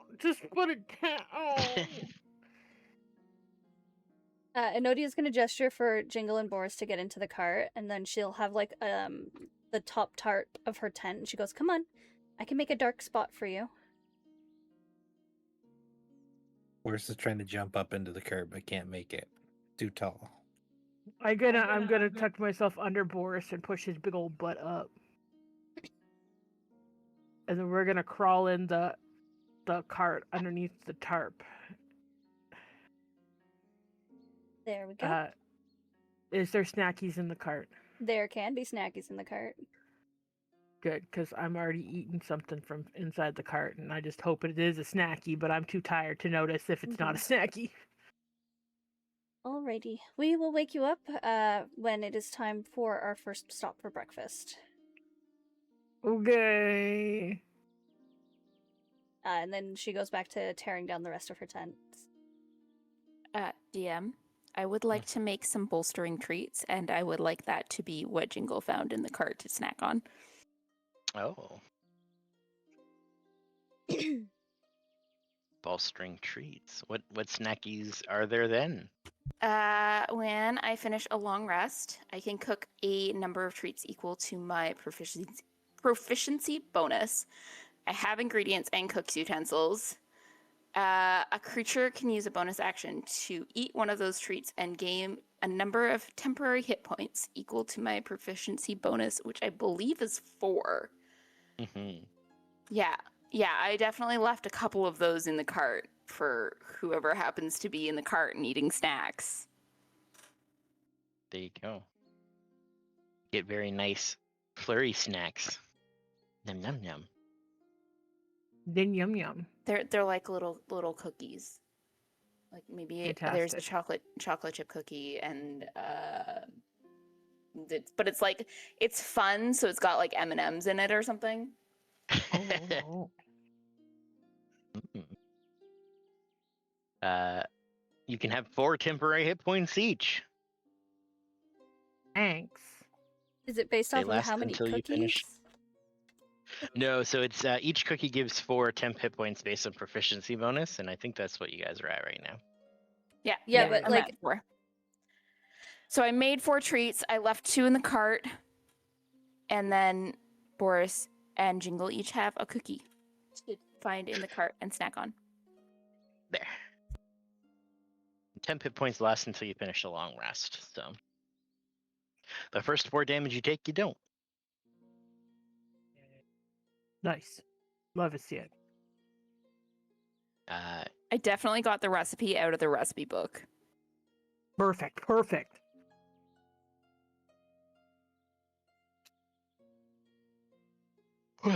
Excellent.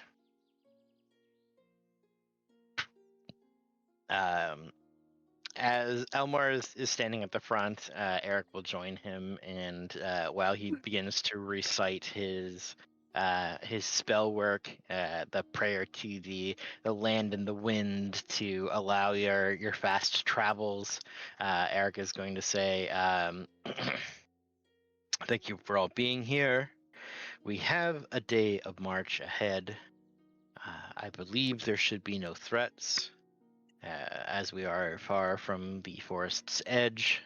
If we attract any dangers from the sea, my men will act as the front guard, and if you can support with ranged for now, we must conserve as much of our spells and energies as possible. All right, now we march.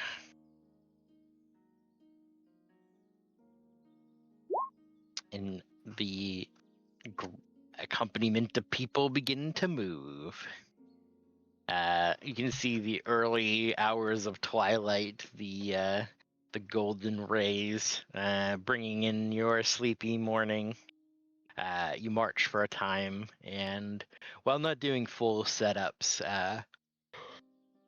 breakfast and lunch are mostly meals that are passed around. Probably around lunchtime you had hoped to stop and maybe heat something up on a fire, but Doran from Eric's group will run some foods over, sandwich provisions and that sort of thing that may have been made the night prior to march through till dinner's break. And then a couple of hours of march through the evening before final rest. I think for not worldly people, this would be a marathon. You're running a marathon. It is a long, drawn-out process over a number of hours of motion. Mhm. But I think most of you are fairly worldly adventurers. And then And Jingle just sleeps most of the time. anytime It's we great for stop, Jingle. anytime we stop, you would notice that 1 or 2 small tents go up. It's for the people who did the night shift to have a rest. Quick rest, and then a quick food, and then, yeah. They get a little bit more of a broken sleep, but then they don't do the night shift the next night. It's just enough rest to kind of get them to that night.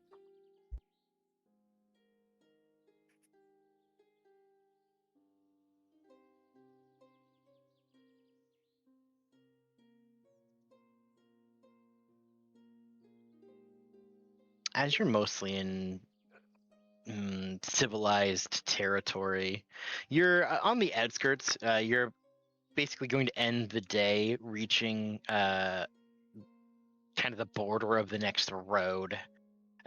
Once things get to the road, it should speed up quite a bit, but you're kind of heading through this open plain. The sort of fingertips of the forest, as it were, do pass on your lunch break almost. You can see the ridge line of the forest kind of sweep down a little more angular, like a spear tip, threatening to push kind of more south to Seaton and Redshore, but kept at bay from the inhabitants that are here. But you can feel a little bit of that lingering creepiness from the woods.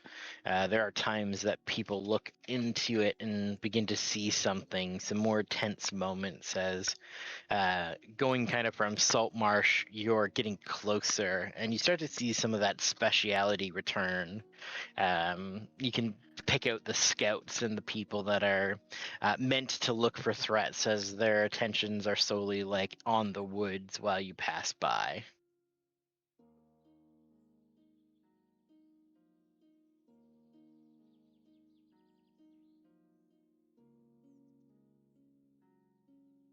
For this night's of travel, as you are now only reaching the corners of the woods, there were no threats. It was essentially an 8-hour day of marching, but based on the cartography that you can tell, it seems like you're moving at like a rapid pace. This would be most people's sprints to reach this far in a day's travel. Something that should have taken 2 days through normal means is only taking a day. So through the blessings of rangers with you and the land being cooperative, you don't feel as tired and as worn out as this adventure should take you. The benefits of traveling with a large group like this. And Nodia, you would know you're reaching Split Rock Yeah. tomorrow. Man, Then you're going to be tomorrow's taking man. the main road. Okay. So I'll check you over here for a second. Oh, you're good. I have a mini map. But yeah. This really should have taken us like a week to get to, or something like that, she's muttering to herself. Still a bit of time, but you know that passing Split Rock will only really be the halfway point. Mm-hmm.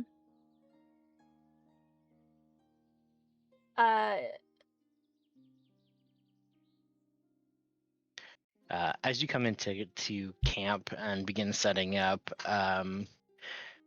you can see Talancic that's standing next to Eric. They had some conversation and kind of like, attention everyone, please. Tomorrow we pass by the last vestige of civilization.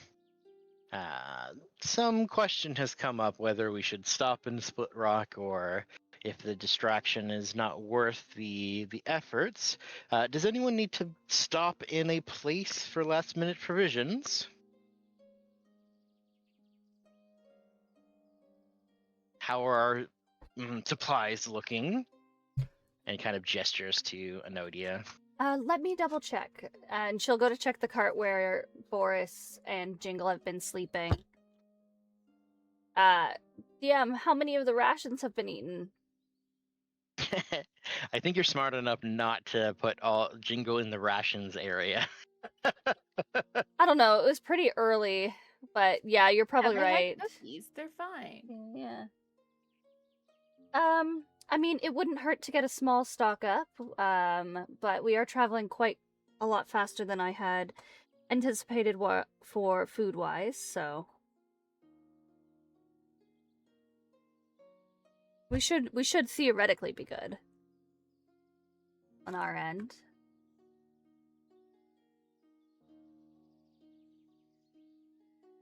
Very well. Good. See, Eric, nothing to worry about. Pat.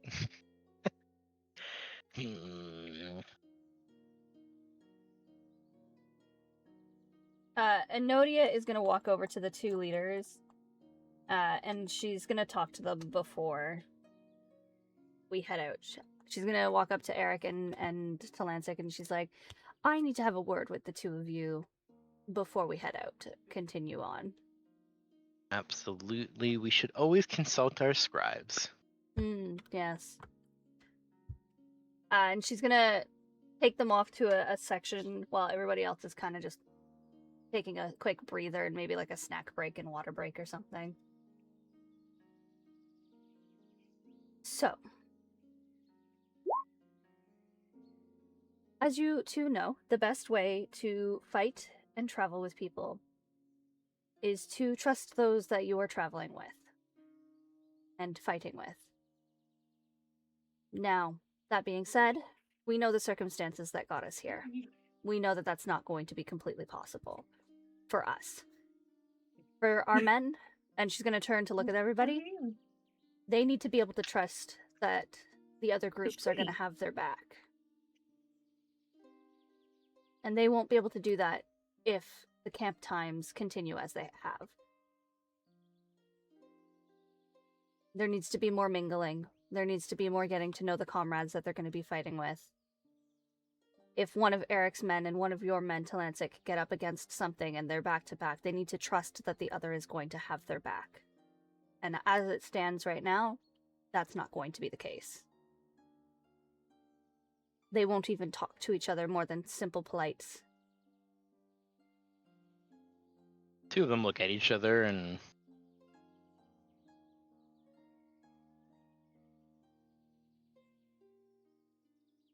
we've all been in the deep woods.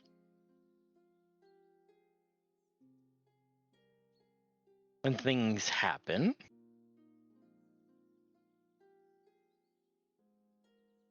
only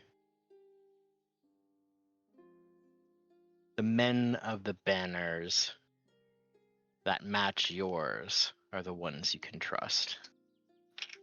We're not heading into the woods. We don't know what we're heading into. My goal is to make that we have as little casualties as possible. On both If ends. you're saying that your men are not ready or prepared, if they don't believe that we can cover one another, then you can just say that. Do you believe that your men think the same way? That they don't? Kind of looks at Eric, and Eric looks back to you like, those that have been selected for deep forest activities, we don't need to see eye to eye on everything to have each other's backs. Sometimes rivalries and healthy competition work fine in units and in groups. I think that for what we need to do here, there should be no concern with our teams collaborating. Enodia's going to take a deep breath and exhale, and she goes, "Very well. I shall trust the two of you on this matter then, since you both seem to agree on something." If it would aid your concerns, I will send 2 of my men. Tal, you can send 2 of your men, and we'll split up the camps. You can take 1 of each of your companions and send them to our camps, and we'll break bread tonight and share provisions of each other's camps.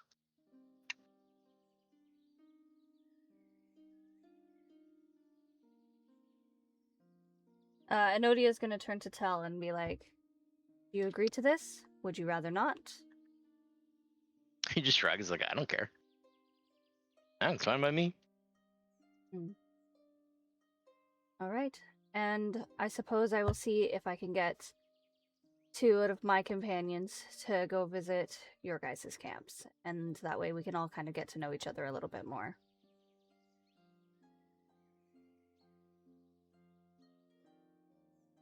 That might be easier said than done.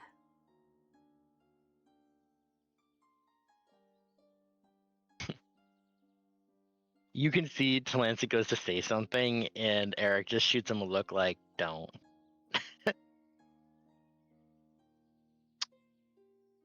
Very good. Well.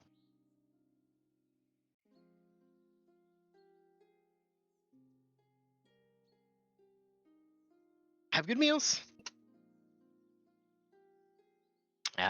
You can just see that sort of smug look from Talancey as he turns around and walks back towards his men. He doesn't know this. Enodia is going to place herself as the person going to his camp. And she's going to ask who wants to join her and who wants to go sit with Eric's camp. Once they all get moving again.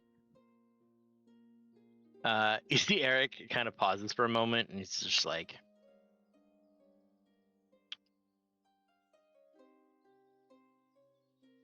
you are capable.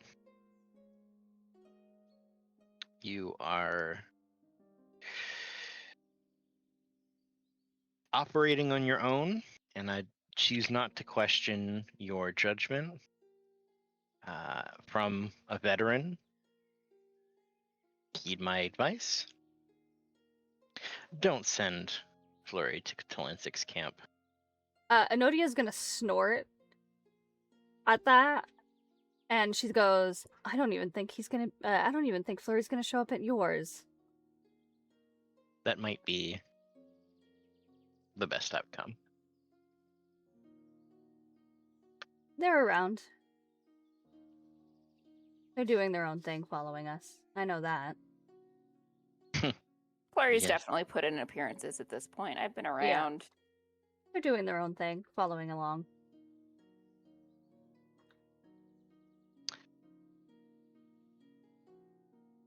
Seek of trusting one another.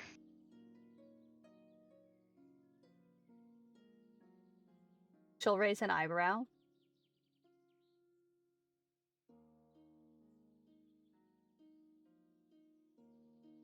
Hmm? I wonder how trustworthy someone is that they can't even walk alongside of us. And I'll leave it at that.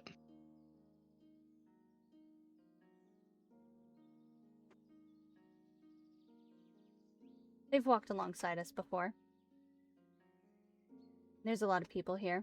They're probably keeping an eye out or something along those lines. We're quite close to the forest. We've seen the reports from before. I hope you're right. Me too. And she'll turn to go join the rest of the group.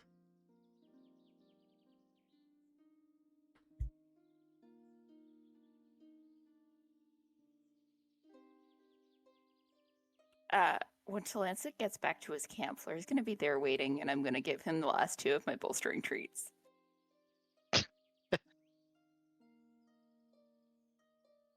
He did look at you. Not even any words at first. I just hold out these 2 cookies that smell delicious for some reason.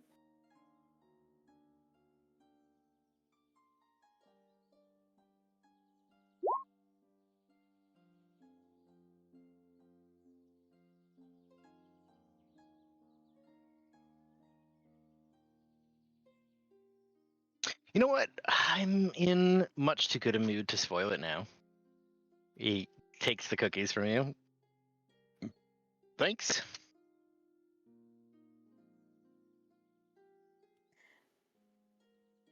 Flurry will nod and leave.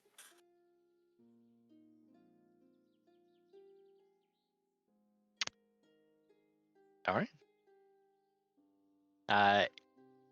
Setting up camp now for the night.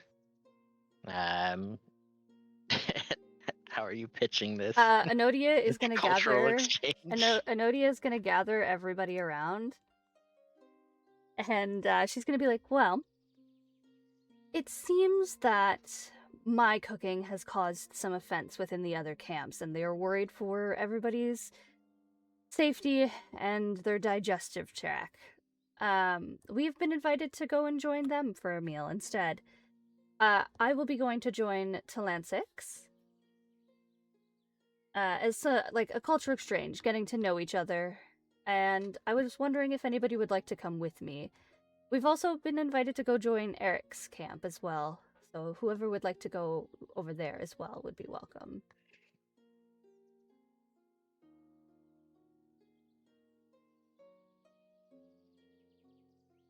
I will go along with you, Enodia.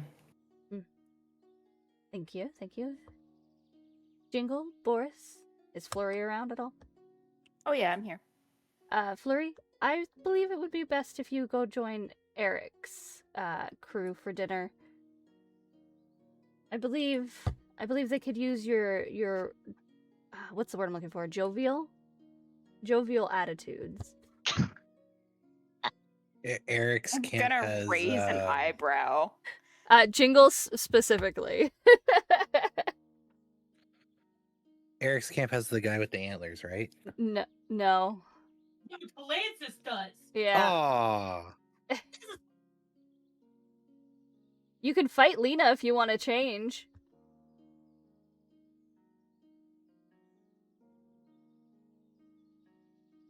we'll sigh and be like, if you guys want to go and see the doggo again, I won't fight you.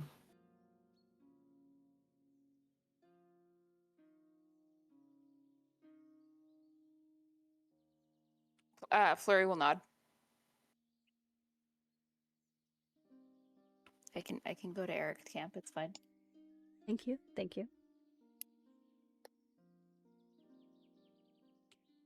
You would also notice that at that point, Flurry just starts cooking. You know they're gonna feed you guys, right? Come on, Boris, we're gonna go eat some boots. Oh my Boris goodness. trots off.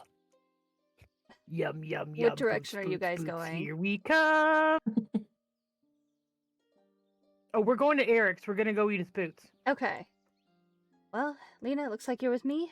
Flurry, thank you. And she'll just like try to pat you on the shoulder as she walks past.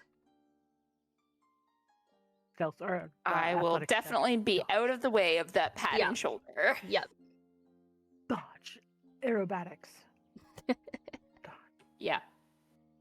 Well, enjoy your times. I will see you back here after food, and the campsite is ready for whoever wishes to sleep wherever. And yeah, everyone's gonna go split the party. Yay!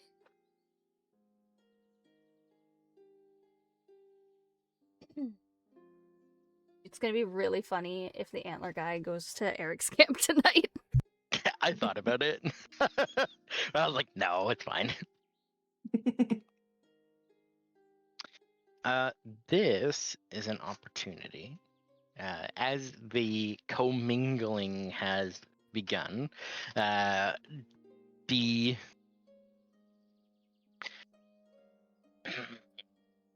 good rations are out, I guess, for today. The blending of teams is kind of, they're unsure of you guys, of each other, of like socially acceptable. Like everybody runs their camps a little bit differently. Everybody's teams are a little differently, and these are the guys that go into like the bad. This is like deep forest. Dudes have seen some crazy shit. Like the forest was bad, and think about from what you experienced. You went into the forest, into the reaches of the forest. They've gone to the next deeper delve where there is no light, no joy, nothing. And these are the guys that have come out of that. So they don't seem really bothered by a lot of, what they're getting into. If it's not even in the forest, it can't be that bad. It can't be that bad to these guys. But this is an opportunity if you want to carouse, if you're trying to do any sort of like overhearing information, trying to find out what's going on, picking apart certain like group dynamics. Think about that sort of stuff. If there's anything that you want to try to observe or ask about during this meal time, it's an opportunity to get clues or whatever you want to know before it gets into the woods and the tactics and all that. DM. Mm-hmm. Flurry has possibly worked with these people before under a different name. Do I know any of them? Any of them? Give me a history check.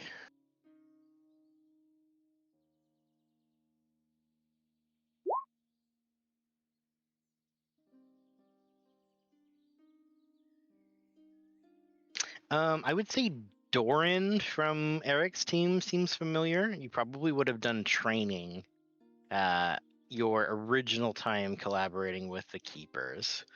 Doran seems familiar from back then. From Flurry's passage through the camps and that sort of thing, Zephylar, the elven figure that's from Talancic's team, kind of stoic but scarred face, also does seem quite familiar.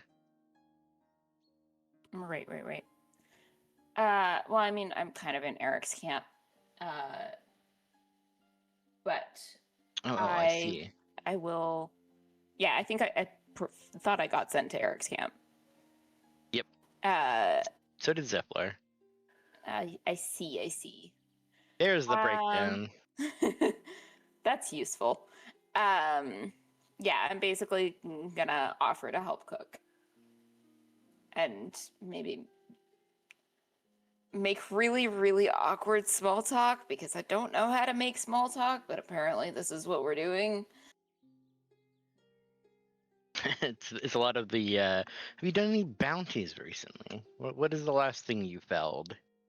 What have you moved? Have you moved on from over hunting displacer beasts and taking on something of actual prominence or merit? You know, like that's the kind of like posturing of small talk. Yes, in fact. That I've had some new information,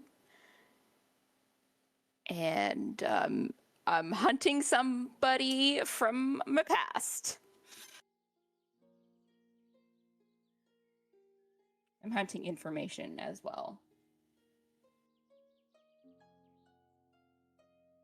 That's pretty really it. Like, I moved on from bounties, had some new information, need more. That's kind of why I'm here.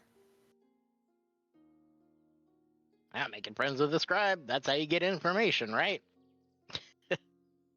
Big nod.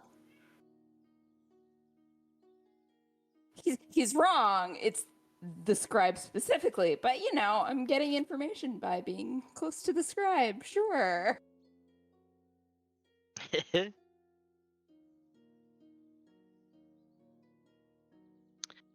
For Jingle and Boris, the food here is nice, but it is still on the plainer side. Not mega spiced. You can see a little more practical, but definitely like meals prepped around the food groups rather than smushing all of the nutrients into paste and then consuming the paste as Zenobia does it. Okay. It's not quite as boring, but it is very like meat, potatoes, vegetables, like very practical meals, not Got something super fancy. Enodia's gonna offer Got to it. cook. Offer to help cook. Boris is just eating and We're looking keeping at an ear on the gossip because no one really Oh. pays attention to him that Yeah. much. And I'm paying attention to Sir Eric, trying to see if there's any opportunity to steal one of his boots. Okay. Both of you give me perception checks. As you're listening and seeing. DM, do I get to help cook? And if so, do I get to turn this into a quote unquote replenishing meal? I'm going to use my session reroll.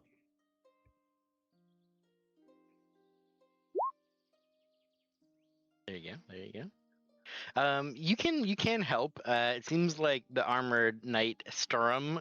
He is very invested in the potatoes that he's making, and is like, no. If you wish, you can take care of the vegetables. The vegetables will have seasoning then. Potatoes are my specialty. Of course. It's a consistency, texture thing. Big nod. Some people mash the potatoes too long and they become glue, and I do not wish to consume glue.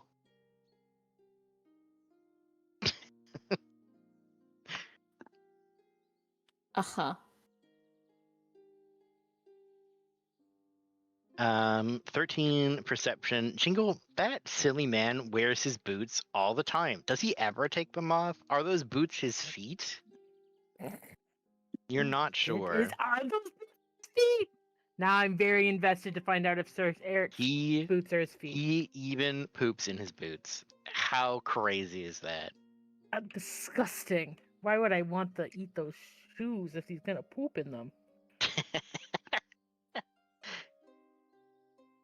I'm gonna relay the fact that he poops in his shoes to Boris, and collectively we will decide that we don't want those shoes anymore. There's like kind of a wormy-looking human that laughs when you talk to Boris.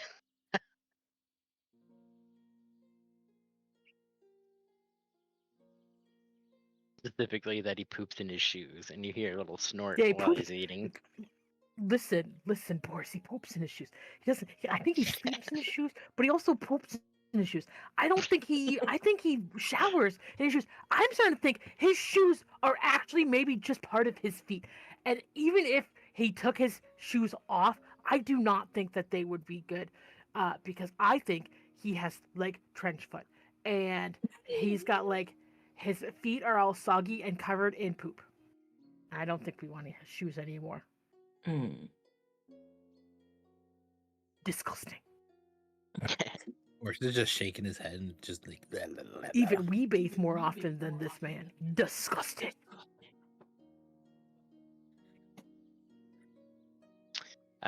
Listening in, Boris, as you are consuming away, there's some people that are curious about the goblin.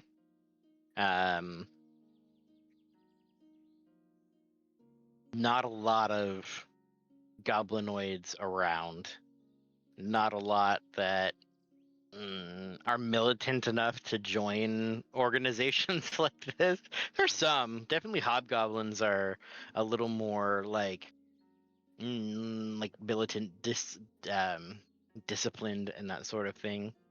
But normally your run of the mill goblins, your field or cave goblin might be a little less willing to listen to orders and continuously throw yourself at an impossibly dangerous place that wants to consume you. It's just not really like tee goblin times. So some people that are like, is this going to work out? Is this a mockery or a mascot? But there's just some people that are also like, they seem to carry themselves like warrior. So maybe this is just something else. They're from Saltmarsh. Saltmarsh isn't even known for goblins necessarily, but there is another set of eyes on you. Sturm, that's making the potatoes. He keeps his helmet on for most of it, but even when he takes it off, his kind of hamburgered face. There's like patchworks of where hair has been scarred over or cut away. It looks like he has put his face through a cheese grater, through burns and cuts and scars and what have you. So the helmet stays on much for the betterment of the people around him than himself. But you get a similar feeling that defensive nature that Eric had to like circumpose himself between you. There's an uneasiness that this Sturm keeps watching you. Like he's trying to figure you out.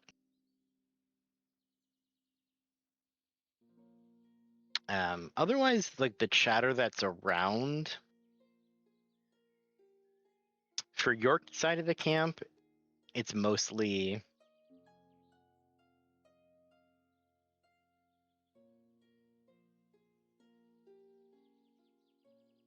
quiet preparation, I think is the whispers that are around. That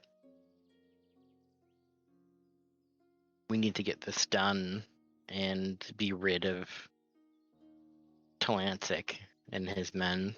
We need to report back to Burl and get our camp back up and running. We need to get Carlin and Enodia back to operations. We need to not be caught up in these things. But what is the plan? Why are we doing this? We shouldn't be traipsing through the hillside when there's real work to be done. So there's some bitterness about being taken away from something they deem to be their purpose for this side quest, as it were.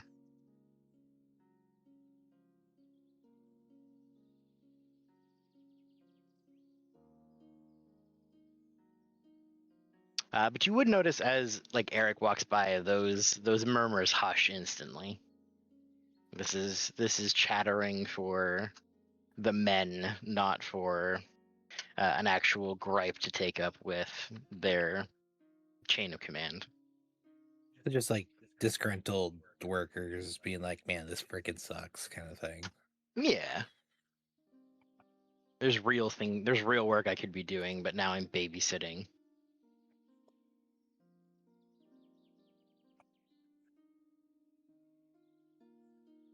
Yeah.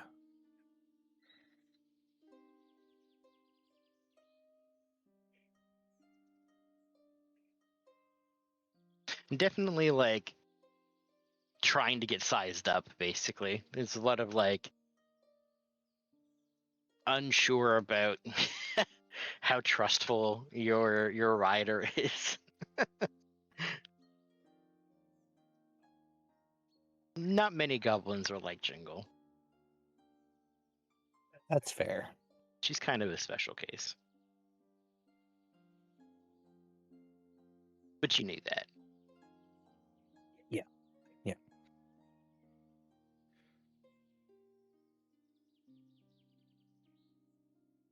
To Lancet Camp. No, unless you have something else. Go ahead. Oh, I was just gonna say, the Strum person that's like staring me down. There's nothing like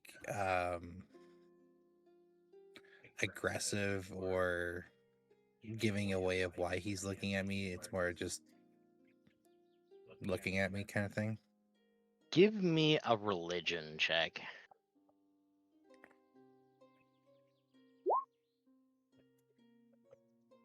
Six. There is a bit of a strange energy to Strum. A similar strangeness is on Eric.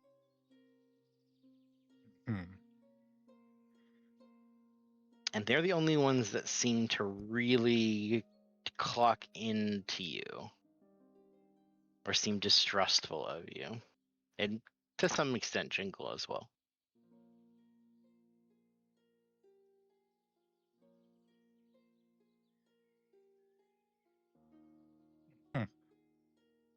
But other than that, you don't really know why. Okay. But the two of them have kind of similar vibes.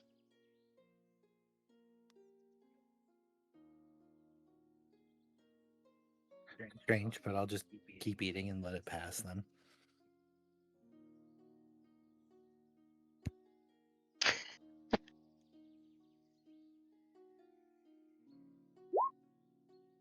Oh, that's not the one I wanted to roll. Okay. Nice. Alright. Bet. Tlancet Camp. What are the two of you looking out for? Or who's what is cooking? your small talk? Who's cooking? You would see Elmar, of course. Of course. Excellent. She's gonna walk up to him and offer to help cook. He looks at you. I can do some like prep work or some cutting if you'd like. You know what? This might be very good. Very, very good. Yes, of course, you can help me. Thank you. And she'll start chopping. So what are we having tonight? These are ingredients.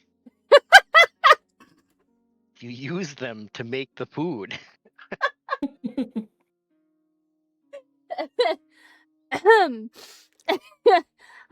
Yes, I do see that. It's quite interesting. I've learned that the nutrient bricks that my father provided are apparently not always being used completely.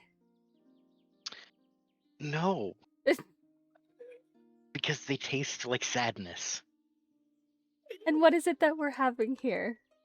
Happiness, joy, passion. This is what we're eating today.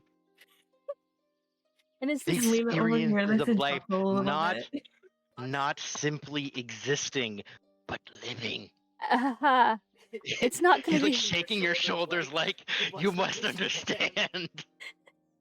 And it's not gonna be spicy, is it? She looks a little Cooking- worried. Cooking with Elmar. No, it should be spiced though. The variety of flavors, not one flat line like a dead heartbeat. It should skip every once in a while, you know? No, I don't think I do, but that's fine. We're cooking with passion today. Come. Damn, okay. He's going to very dramatically like season it, and he's going to say, see, you throw it, you chuck it, it scatters across the meat. But how do you Don't simply place it in How do you know? calculated angled positions. It must be free. But in how the do you know wind. how much you should use? Sometimes it's too much. Sometimes not enough. That's life. But like the measurements. What if you use too much and you run out? What will you do? Then you have sadness for dinner. That's why the bricks are there. If there's no other alternative, it should never be the first choice. Is this what you guys are used to eating always? Big nodders from Pozu over there. He's like, yep. I mean, he's a little bit bad shit, but you know. Elmar kind of points at him like, you would love it, old man. Don't you start with me. I just go circle and be like, You're "This older is than this is I all- am. Oh, I just it's a look good great. thing I had. Oh, this reminds me of my time in the army with my siblings. Thank gosh, we had my Oza, my sister. She's a good cook. Because I don't think we would have survived some of her things without her food. I made the sweets though, and I was pretty good at that if we had the materials for it. Big nods. Like, see, this one gets it. Well, you'll have to Good forgive food me. is high morale. That explains. Good spirits. Oh, do you have spirits? You kind of see his eyes like shift over to a crate, and then no. Oh, I was hoping for no. an ale. And she'll like nudge Ponzu. You know how it is.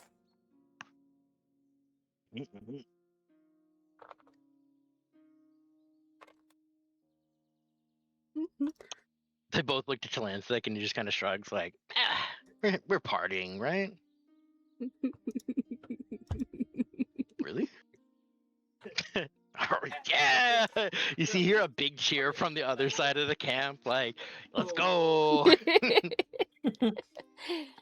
Enodia has two things. She's gonna go over to Lena and be like, see, we can all have fun together, and she's gonna loop arms with you and start walking towards it. She's gonna whisper to you, I'm about to get so fucking drunk. Please don't let me say anything stupid. Okay, got you. Here's a fun fact about Enodia. She's a fucking lightweight. She's gonna take 3 sips of this and she's gonna be wasted.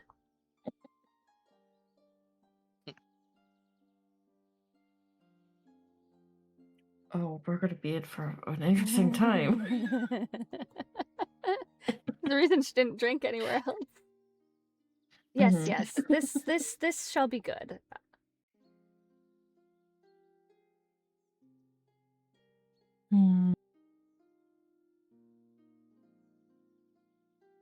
This is what the exchange is about. Mhm. Mhm. Camaraderie and fun times. Is Rin and Dorian from Sir Eric's camp? Yes. So Enodia would know them. Mhm. She's gonna point to them and go, Rin, Dorian, come. Let us enjoy. It's as my father always says. You gotta party hard to fight hard. Your father says this to you? Yes, yes, you must keep your spirits up when dealing with the woods. Of course, of course. Ooh. Come. And she's gonna get everybody around and Yeah, let's do it. Doran will be like, I think I will remain to make sure that the party doesn't get too out of hand. But enjoy yourself. I shall bring you something later. And she's gonna turn and walk away. There's one thing she learned from her father, and it's, even if they don't drink, the food will always be tasty. From the man who provides bricks of sludge. That's why when it's feast time, it's always way more like everybody's super hyped because it's real food. Mm-hmm.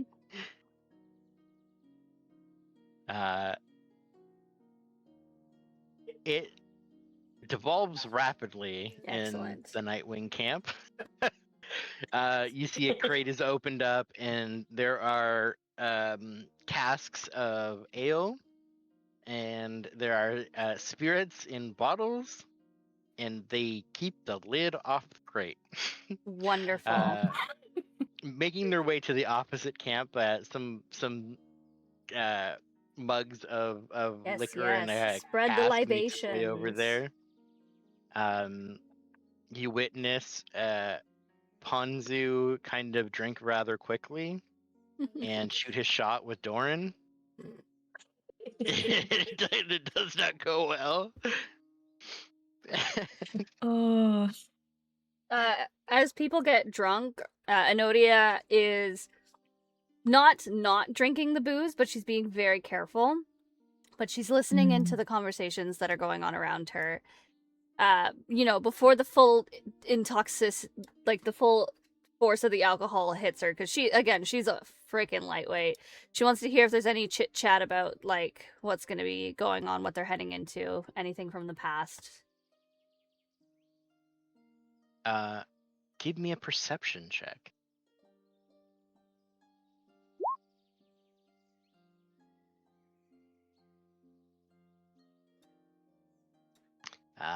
There is a pretty good blend here. It seems like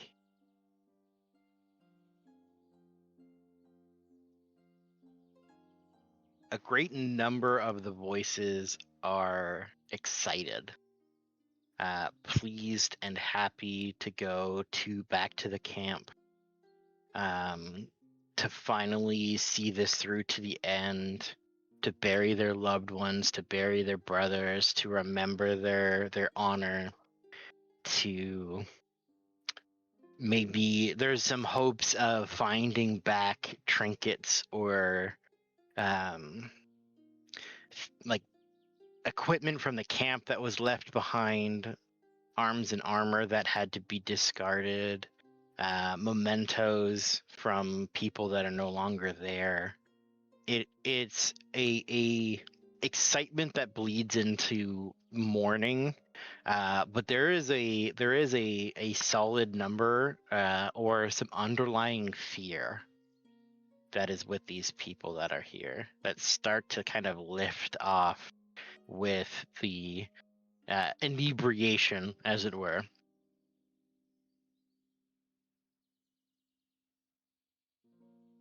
They've heard it's bad, and some of them are not ready to see it. Some that drink maybe a little too hastily remember the day they had to leave the camp. You hear someone telling the story about holding hands with another soldier and then being ripped from their grasp, only their gauntlet left behind, and you see that they have that gauntlet still with them 6 months, 8 months later. they can't let it go because the person was taken from them.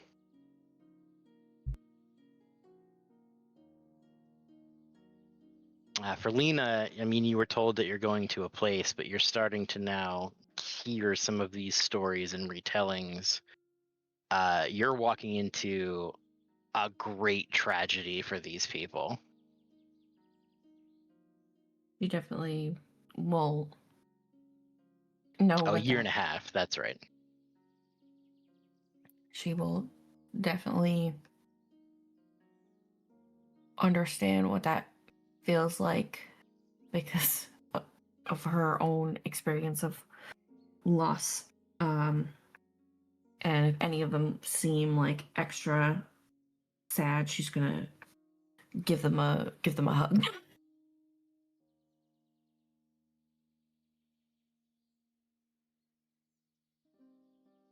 Unless it's Talaska, then she's just gonna ignore him. No, Because she's not too pleased with him right now. there are a few soldiers, and to that point, you actually see Talansik doesn't drink tonight. Mm-hmm. He is Mm. spending time with his men, and some of the ones that are starting to break down, he goes to speak to them. Very like direct and like, I understand, brother. This is what we need to do. The end is coming. Our closure is just around the corner. Just be strong for a few more days. Anodi is gonna wait for a moment when he's kind of like by himself. You would notice there are some opportunities. He's helping Mhm. someone that has invited a little too much to their tent, and Mhm. you can kind of like steal a moment if you need to. She's gonna walk over with two like mugs in her hand. She's gonna offer to hand him one, and she's gonna say, "Don't worry, it's not ale for you." I could use one after today, but he takes it from you. As you take a swig behind you, and I just hear the bottle popping.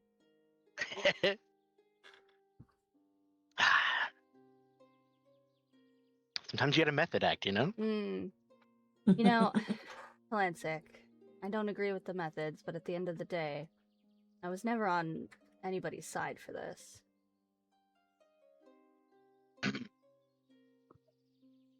You see his foot tap, tap, tap, tap, tap, like... I do believe that we should have gone sooner to put our men to rest and deal with whatever it is that's out there, but I don't believe that this was the way either. I'm happy to come along, don't get me wrong.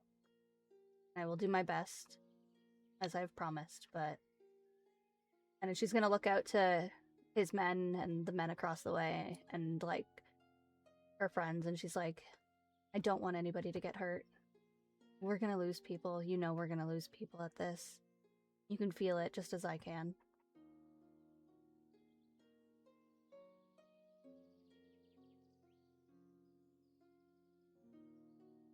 Your job is to worry. That's why we need a scribe. I've been told I have not made the best decisions.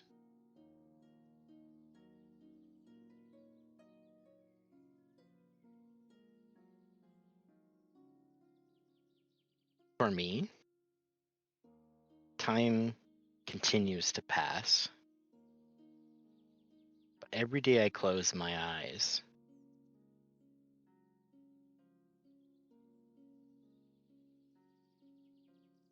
I see the same thing.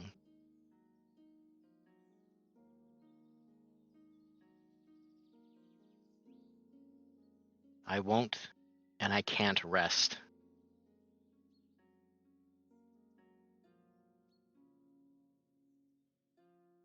He stops for a minute. There's one thing left to do. And even if you hate me for the rest of your days, I won't regret it. If it gets done today, I can make amends later. You still have time. They still have time. I won't have time till this is done.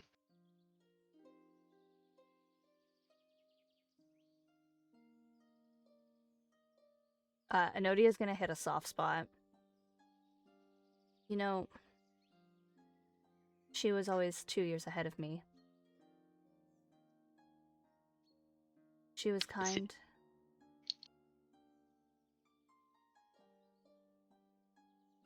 She helped me more than others realized with my classes, and she's fiddling with the drink cup now. Pauses. She just takes a deep inhale and an exhale. She's gonna take a huge swig of the drink that she's barely touched.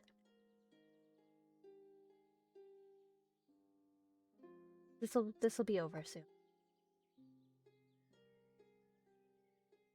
Maybe you would have come if I asked you. Maybe Eric would have.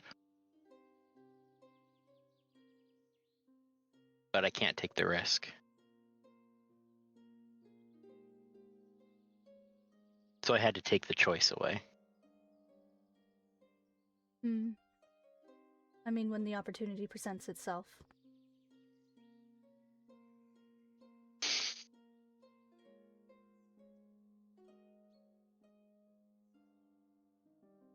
I'm sure one day, in the many moons after this, I'll make it up to you and your family. But today's not the day. No, it is not.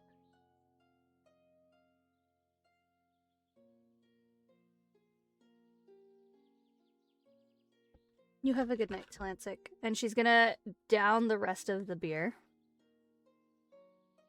And as she gets up to walk away, you'll notice that she immediately starts stumbling. As she tries to make her way back to her camp. She will get lost on the way there. She's absolutely plastered after that one drink. Big brain, alcohol consume big brain. Does Lena see this? Oh yeah. Okay, Lena's gonna go over and help Enodia. Be like, hey. You're gonna get swatted at. Oh, hey. No, it's fine. It's fine. My tent is over here. It's fine. It's fine. All right. She's in the complete wrong direction. Did they make enough of a stink for Flurry to notice?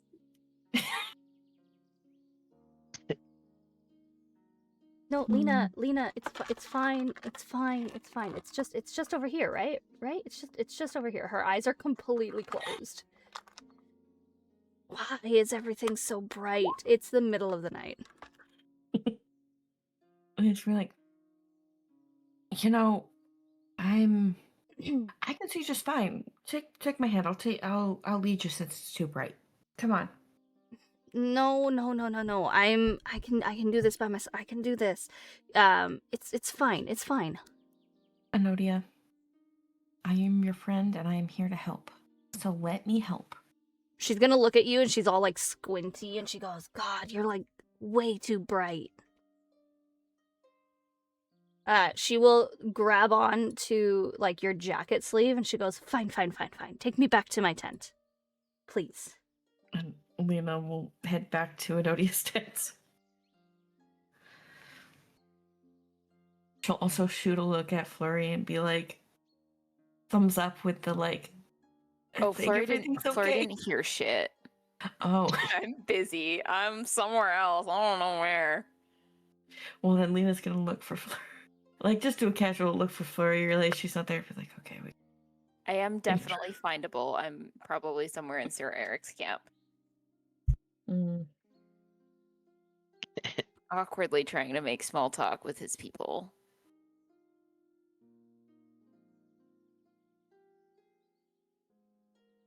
Wait, Lena. Mm-hmm. We have to tell Jingle about the yummy food and the passion. How about we do that in the morning? We gotta get But some rest so we're ready but for the yummy tomorrow. food in the passion is now, not in the morning. I'm sure Elbar will be making more yummy, passionate food in the morning as well. He But- can give the whole lowdown to them. She's gonna let go of your sleeve and try to walk towards where she thinks Okay. Jingle is. Lena will Jingle! go back and Jingle! grab her hand and put it Jingle! back on my arm She's and be like, hollering. Okay, we'll go. And she'll go find Jingle and Boris with a very wasted Enodia. If we pass anybody who's passing out liquor, she will try to grab more. And Lena will be like, no, stop that. But You're I've only had the one. It's fine. Lena will girl, Jing- you can barely Jingle, walk straight right Jingle, now. Jingle, No. Jingle! I have to tell you about the passion and the cooking with style or something.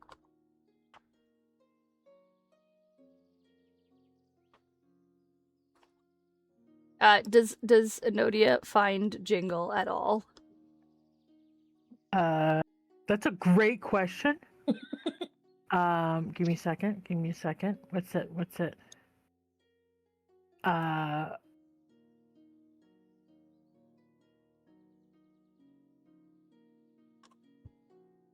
How would she give me a Constitution savings or a Constitution Me? throw roll? Yeah. Okay. Do you want? Just yeah. Okay. Yeah. Okay. That's fine. Baby girl, we're already sleeping. You're drunk. Go Yeah. to bed. She's gonna look for another little bit of time. She's gonna stumble around a little bit with Lena probably tagging after her. She goes, Lena, I can't find them. How am I supposed to tell them about the passion and the food? They'll be back out. They'll show up in the morning. You know they'll show up for food in the morning, and then you can tell them all about it then during breakfast while you're eating the passionate food. They'll like that a lot more than you waking them up to tell them about passionate food. I don't know if they love food or sleep more, but I think right now they want to sleep more. Okay. She just looks really upset worry. and disgruntled and like, Don't worry. fine. I'll remind you in the morning. And I'll help you find them in the morning. Okay. But it's time for you to sleep too. Let's go. On the way back to the tent, she snags another thing of ale and shoves it in her bag of holding.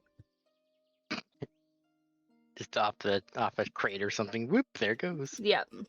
Does Lena Sleight of see hand this? check. Sleight of hand Yes. check. Sleight of hand with disadvantage.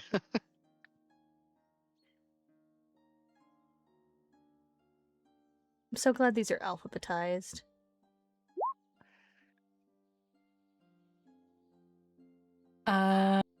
What's my passive perception?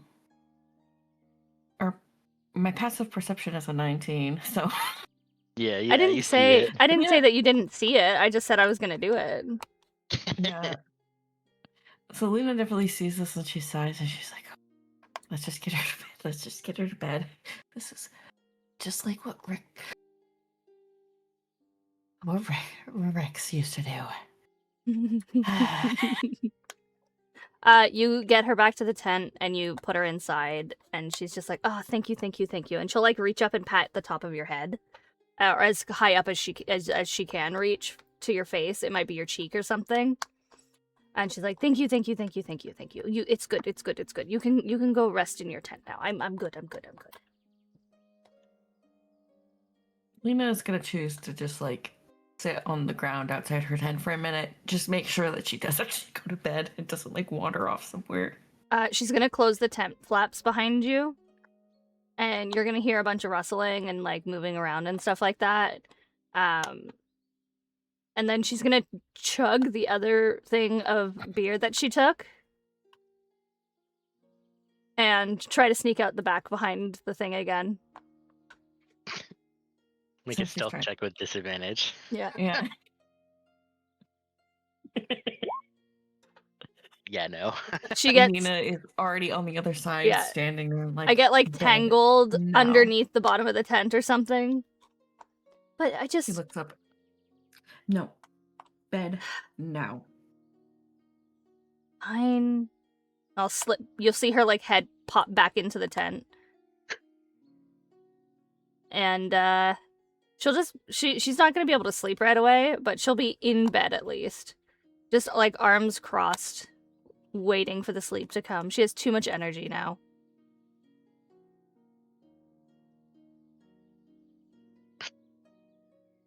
She might make one or two more attempts to sneak out. And Lena will catch her every time.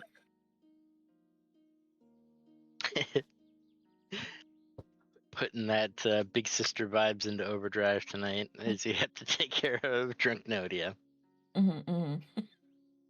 This is not the first time Lena has had to take care of a drunk friend and or familial member.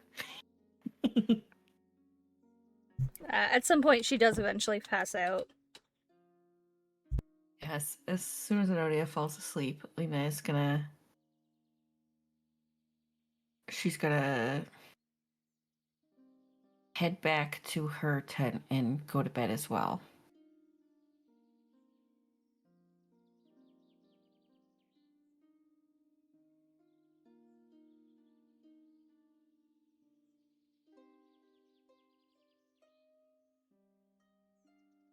Nighttime comes. Things begin to quiet down. There's still some people staying up a little bit later than usual. Some camps that discuss and tell tales about terrible fanged creatures and dangerous terrains like cliffs that appear suddenly or shift into view. Kind of trading war stories for a moment before things start to settle down, and the murmurers go to restful slumber and snoring.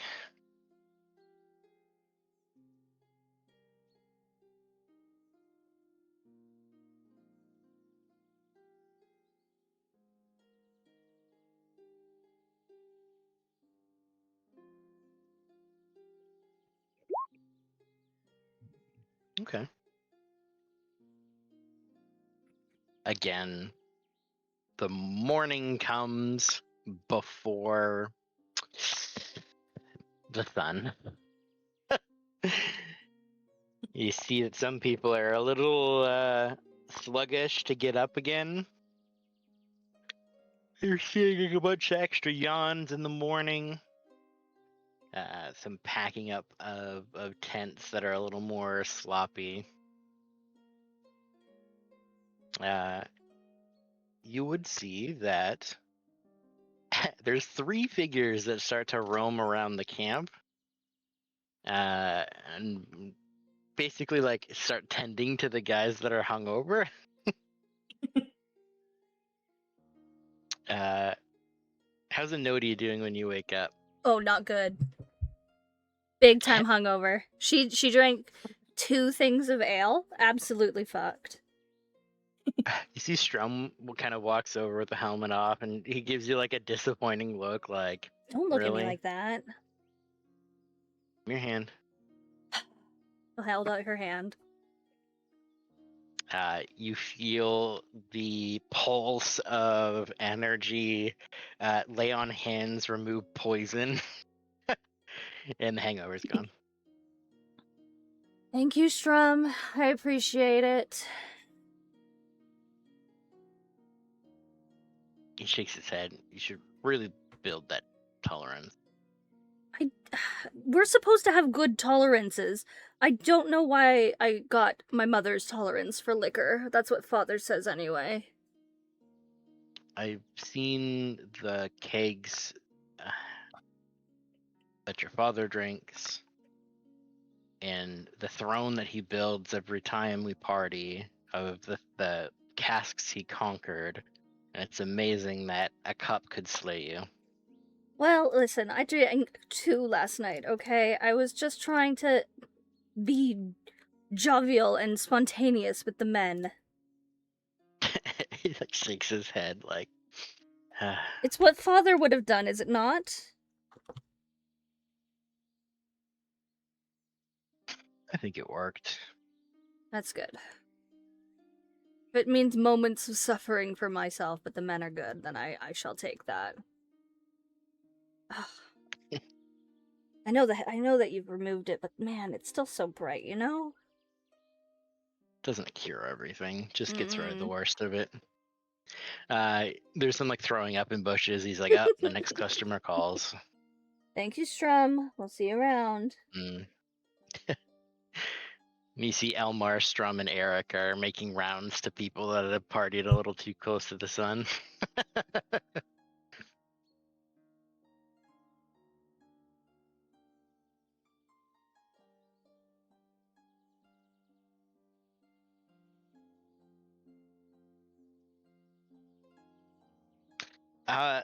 The march is a little dreadful at first. You can see that it's nice that they got it out of the way now, but there's some people that definitely did not get enough sleep for the amount of marching that needs to be done. There is a little bit of discordant barking from time to time as people are wandering off the path or slowing down and being herded back towards the rest of the group for speed wise. But it has been determined that going to town after drinking the provisions of spirits is a bad idea as we get closer to town. So they have opted not to go to town. Let's not give people an opportunity to drink more.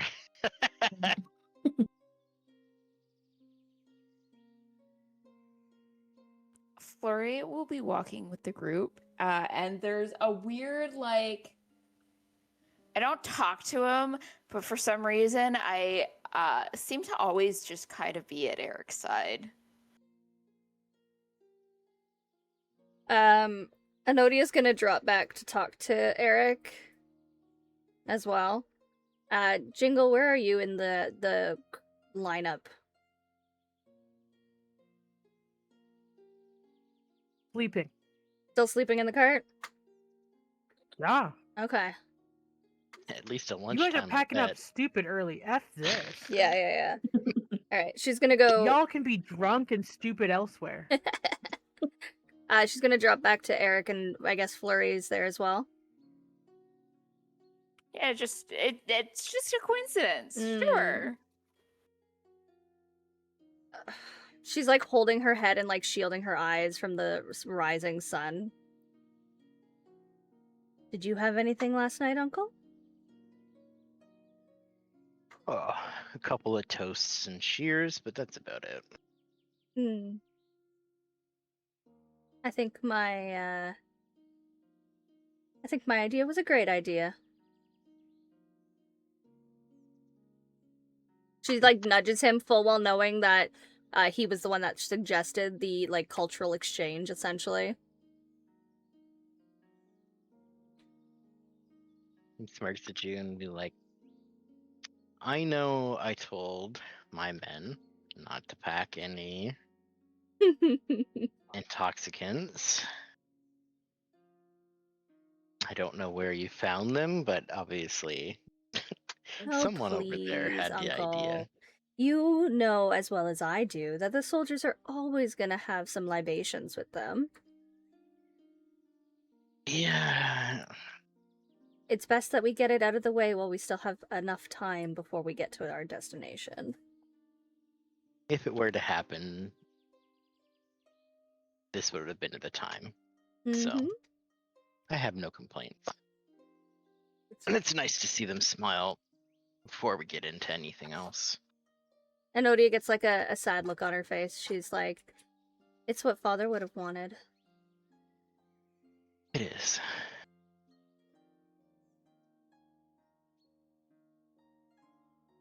What about you, Flurry? Did you have anything to drink?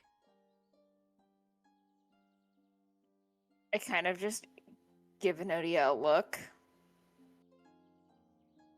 You've never seen Flurry touch any sort of alcohol. Ever. Yep. Even when given. Yep. Figured I'd ask. like a big shruggies. Oh, Uncle, pretty much. did you know that the soldiers don't eat the ration bricks first? Really? I know, it's so strange. They cook with something called passion. It must be a Saltmarsh camp tradition, I guess. I don't know. Can I Ne- look at him and see if he's like being sussy and like, oh yes, of course. Sure, make an insight check. Okay. I'm just gonna pinch the person who hears this. Yeah. I mean, he doesn't really eat them either. Father puts in such work for you guys to have such a well-balanced brick. It is extremely good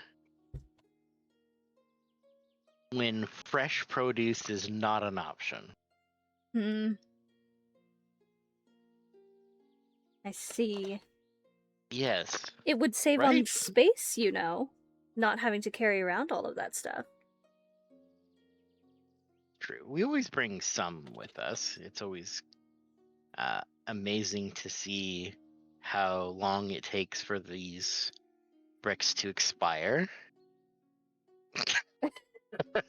Well, of Which is not a course. compliment. Of course, he coats them in pig fat to seal off any moisture. And how deliciously it bubbles up and adds an interesting char flavor to it. Mm-hmm. That's the mix-in of charcoal that he adds, you know? Because it's such a... charcoal has those purifying properties. Right, yeah. It's what gives it Of its course. signature color. And the cubes of meat? And it's just sitting here being like, how is there someone who can cook worse than me? So very much like, yeah, uh-huh.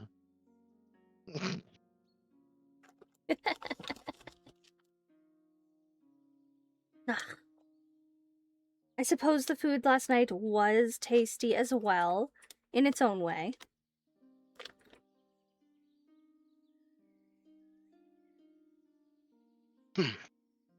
I believe today we might end up having to stop early for the men. After tonight's libations, but I suppose we shall see as the day goes on.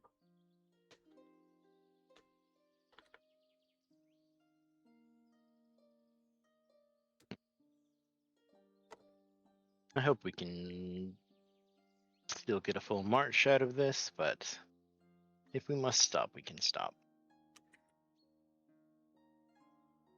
We're getting closer. Too close. We have to be careful in this next stretch. We'll be pinned between the forest and the ocean. That we will.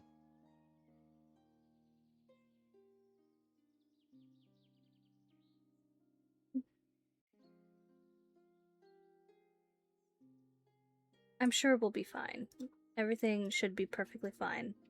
I've planned it so that our stop is about halfway with the speed that we are going. And I picked the spot of the forest where it's kind of leaning away a bit.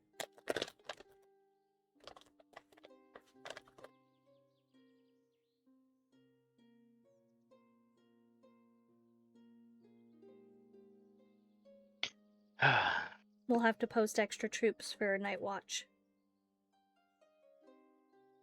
I'm hoping we can get to the wider ridge and stay closer, which is why we need to keep people motivated for the next few hours. I would rather march through dinner and pause if we can get farther away from it. Well, I suppose only time will tell. We're gonna do a skill challenge, friends. Woohoo! Hooray! As this will be our most dangerous day, and we need to determine whether or not we're going to get a random encounter. Lizard. Gonna be a giant. Lizard. Mitch, your mom bought me snacks when she was up in Ottawa, and I'm eating them right now. And they're Yes, she Pokemon. did. They're Pokemon shaped, Yeah. Excellent. and I think that they're like those like Ramun drinks. They're soda Yeah. flavored. Yeah. All 4 of them are soda Oh. flavored. But my brain, the only Nice. one that that has like a taste to me that doesn't just taste like bubbly is the purple one, which is like grape flavored. Yeah, one's grape. But and they're one's so rum, and one's cute, a like, I cola, just- and this one's a one's- something else. This one looks like a Pikachu, and I can just bite its head off. I think it's so funny because when we were shopping, she's like, "Oh, I have to get this for Lucier." You put it in the cart. Yes, But there Mum was nothing Mum for fruit. Blue, It was just Mum Blue, Yeah, I didn't get shit. Yeah. What the fuck? Mum Blue has bought me like 3 or 4 different like Pokemon themed things recently. We have these candies, and like there's a watch, like a Pokemon watch, so that I can wear it when I go to my Pokemon events. Mm-hmm. And I found a Pokemon wallet, and I don't know where that came from. It must have been Mum Blue. I don't know. I don't know. Oh It's my funny God. because Mom Blue got also Little Mike something, Mm-hmm. but nothing for her actual child. Wow. Eat shit, Droog. Got scammed, bro. Oh my God, Lucy, that reminds me though. My old supervisor at work for one of the birthdays, like party things we had there, she got me a Pikachu face purse, and I still have it.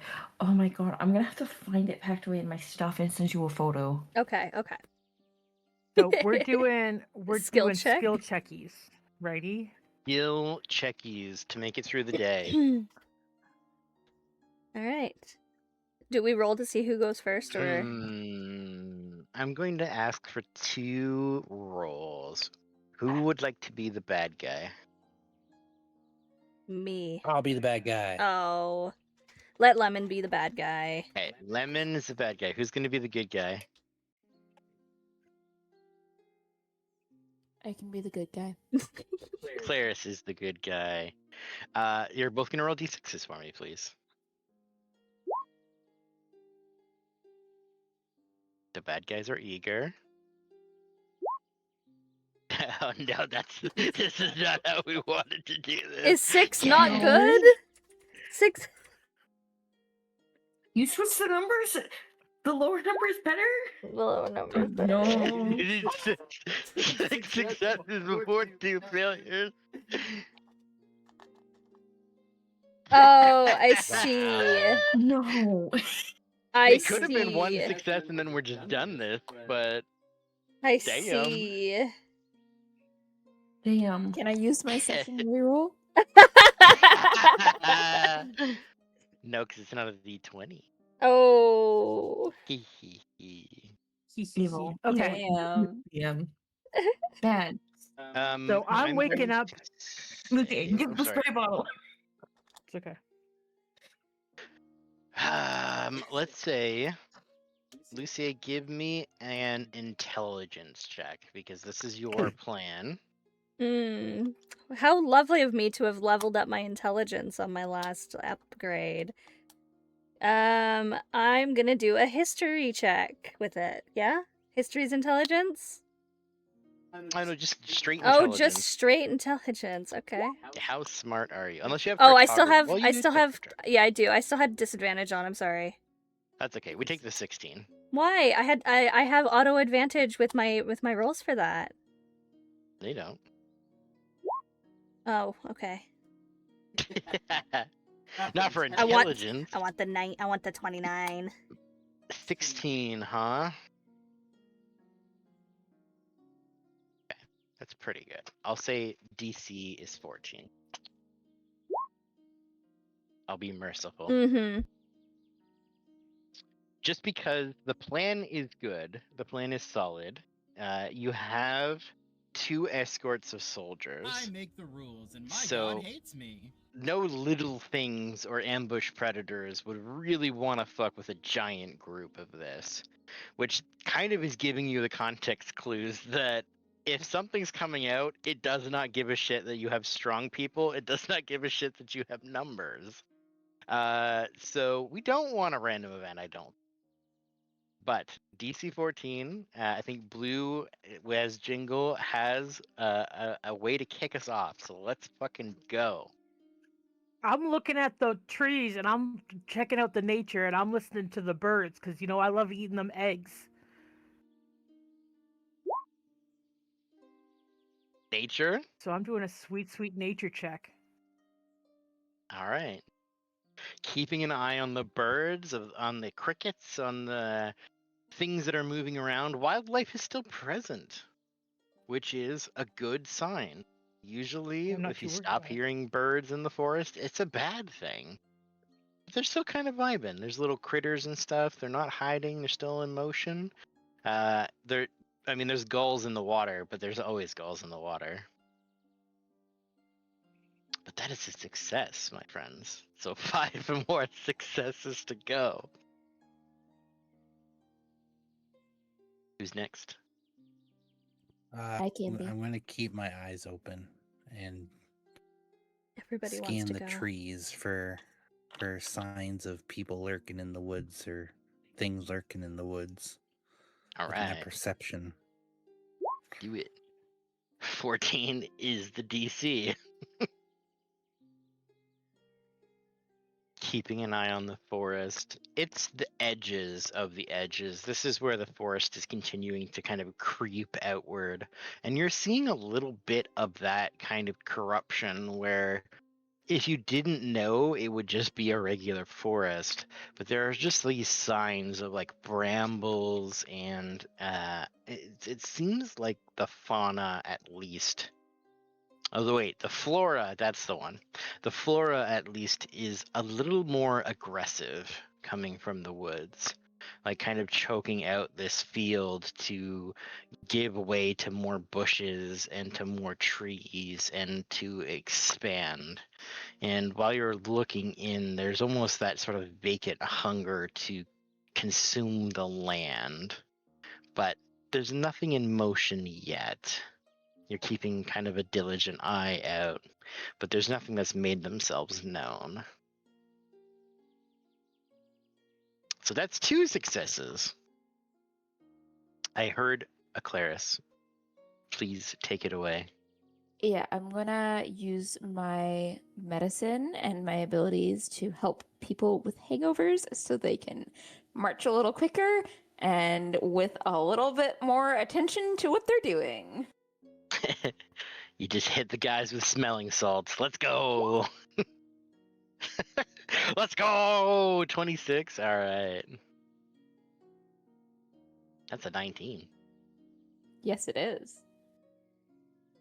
Absolutely. A few people that are like tracking behind, even just like give them something strong, like, a peppermint or like that bitter medicine that kind of my takes your mind off of bolstering it. My bolstering treats, maybe? Yeah. Buff up the homies. Yep. Kind of give them the pep in the step to keep them focused and keep them going. We're at 3 successes. I'm not going to say what I was going to say. Who's going to roll next? Because we're I'll not go going to next. jinx it. We're not going to jinx it. Nina,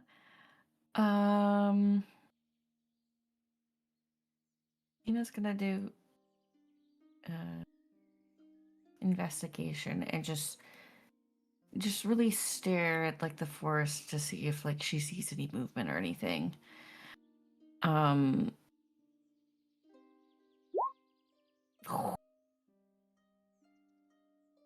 Oof. I just make it. You just made it.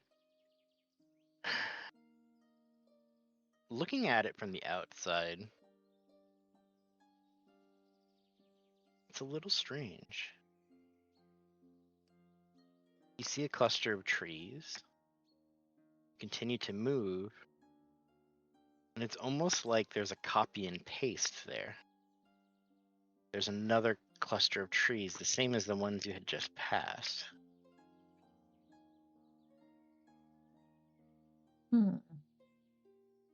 You continue down the path a little bit further. There's the same grouping. You start to notice this pattern of trees.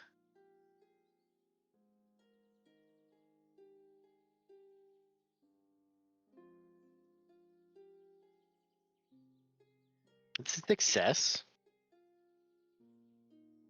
And there's a little bit of time that you pay attention to that it repeats another 1 or 2 times before the pattern breaks. Okay, I was gonna Like be like, something is hidden there through maybe very rudimentarily illusion magic.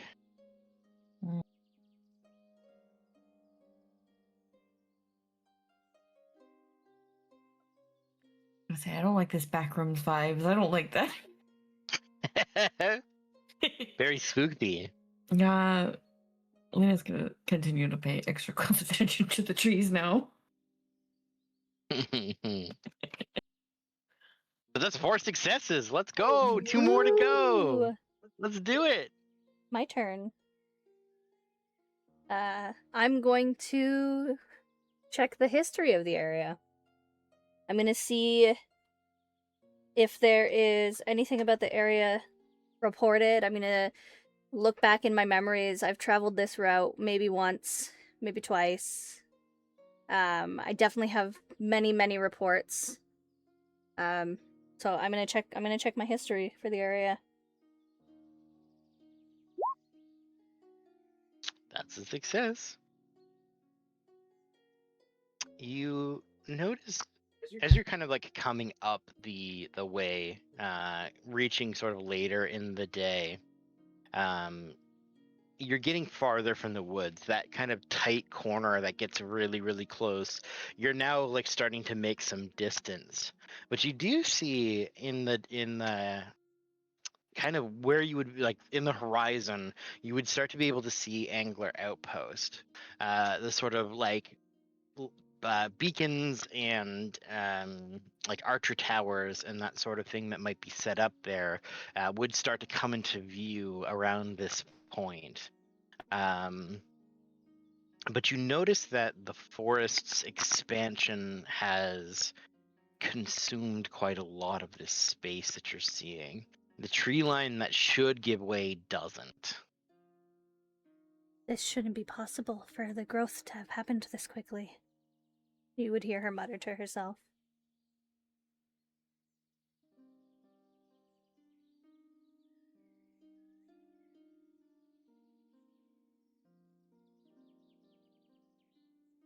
Been a year and a half. We have full-fledged trees, essentially, is what you're saying. Mm-hmm. Let's say, how long does the expansions of the woods usually take? I know that they cut back some of the trees as much as possible, but like the spread is pretty consistent and contained elsewhere, except for here. Almost like it's been focused. I would say the rate of the expansion probably would lead you to that sort of conclusion. It's slower around Saltmarsh because of the diligence of the druids. Mm-hmm. There are many areas of the woods that basically, if there's not a population there to try to put some countermeasures, it very rapidly is consuming most of the continent. Okay. It's expanding much quickly than it should, but as long as it has fertile ground, it moves rather quickly. Mm. And now recently fertilized ground. Yeah. She's gonna pass this information along to Eric and Talancic and be like, we can't go in there until we have fresh daylight. If we run out of, it's gonna be dark enough in there as is if it's spread that much. We'll reach the bend before the turn to Angler, and we'll rest there, farthest point from the woods. We're gonna need more on lookout tonight as well. I can feel it.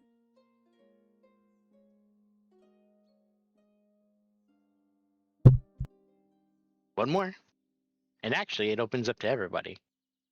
Or Jingle can finish it off. I wanted to do it. Do well, it. I don't know, Do but it. I it. wanted Do to. it. I'm worried about low morale. Okay. So I'm gonna start singing my goblin tune. Oh no! Oh, In What? fluent goblin, I am singing out my tune towards the woods. What are we singing? Fish and eggs and eggs and fish. Wonderful. Yeah. This is what I In have my for full- sale. Come In out. my full goblin voice, I am screaming it into the woods.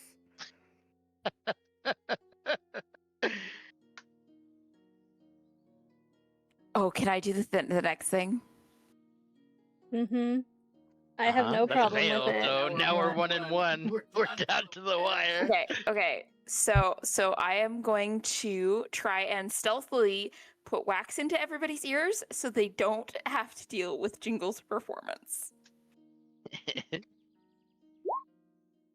There it is. oof. You gotta keep everyone Like- on their toes, right? Mhm. Like I watch like morale start to be like, oh no. And I go and put wax in everybody's ears and everybody kind of perks back up and it's like, oh yeah, okay. It's And then Jingle gets to think that it's her song. it's like the Odyssey where they put the wax in the ears for the siren song. Jingle would be a siren. Singing about snacks. Just very yep. Yeah. Good singing, Jingle. Look how happy everybody is. Fish and eggs and eggs and fish and fish Eggs and and eggs. fish!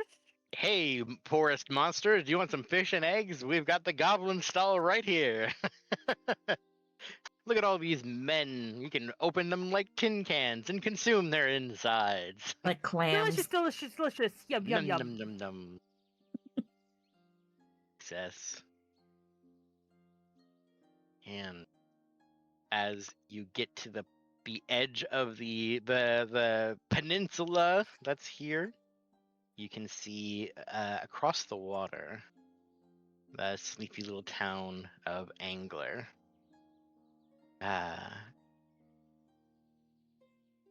With the lights in the town kind of starting to spark up as you are setting up your camp and establishing your perimeter. That's what we'll pick up next week.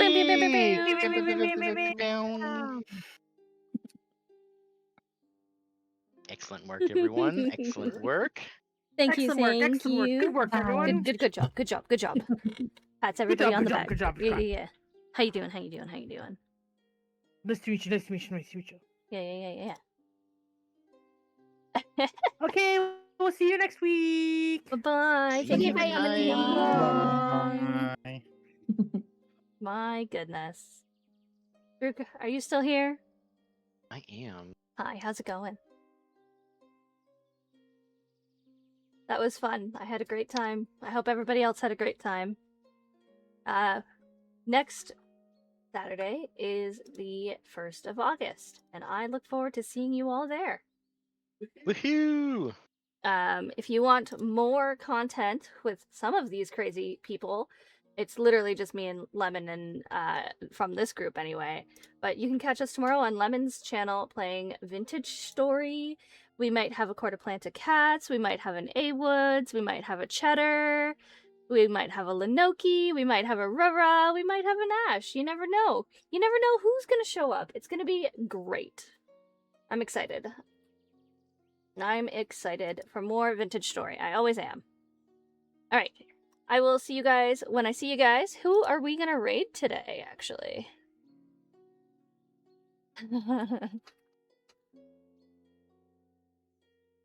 I think we are going to go raid Jame. Jame is playing something called Drop Duchy? Something explore and whatnot. Yeah. Oh. Yeah. It has maps. We're doing maps. So we're gonna go say hi to Jame. Make sure you grab one of those Make sure you grab one of those raid messages. The first one is for everyone. The second one is for my lovely subscribers. And I will see you over on James' channel. Bye-bye. Bye-bye.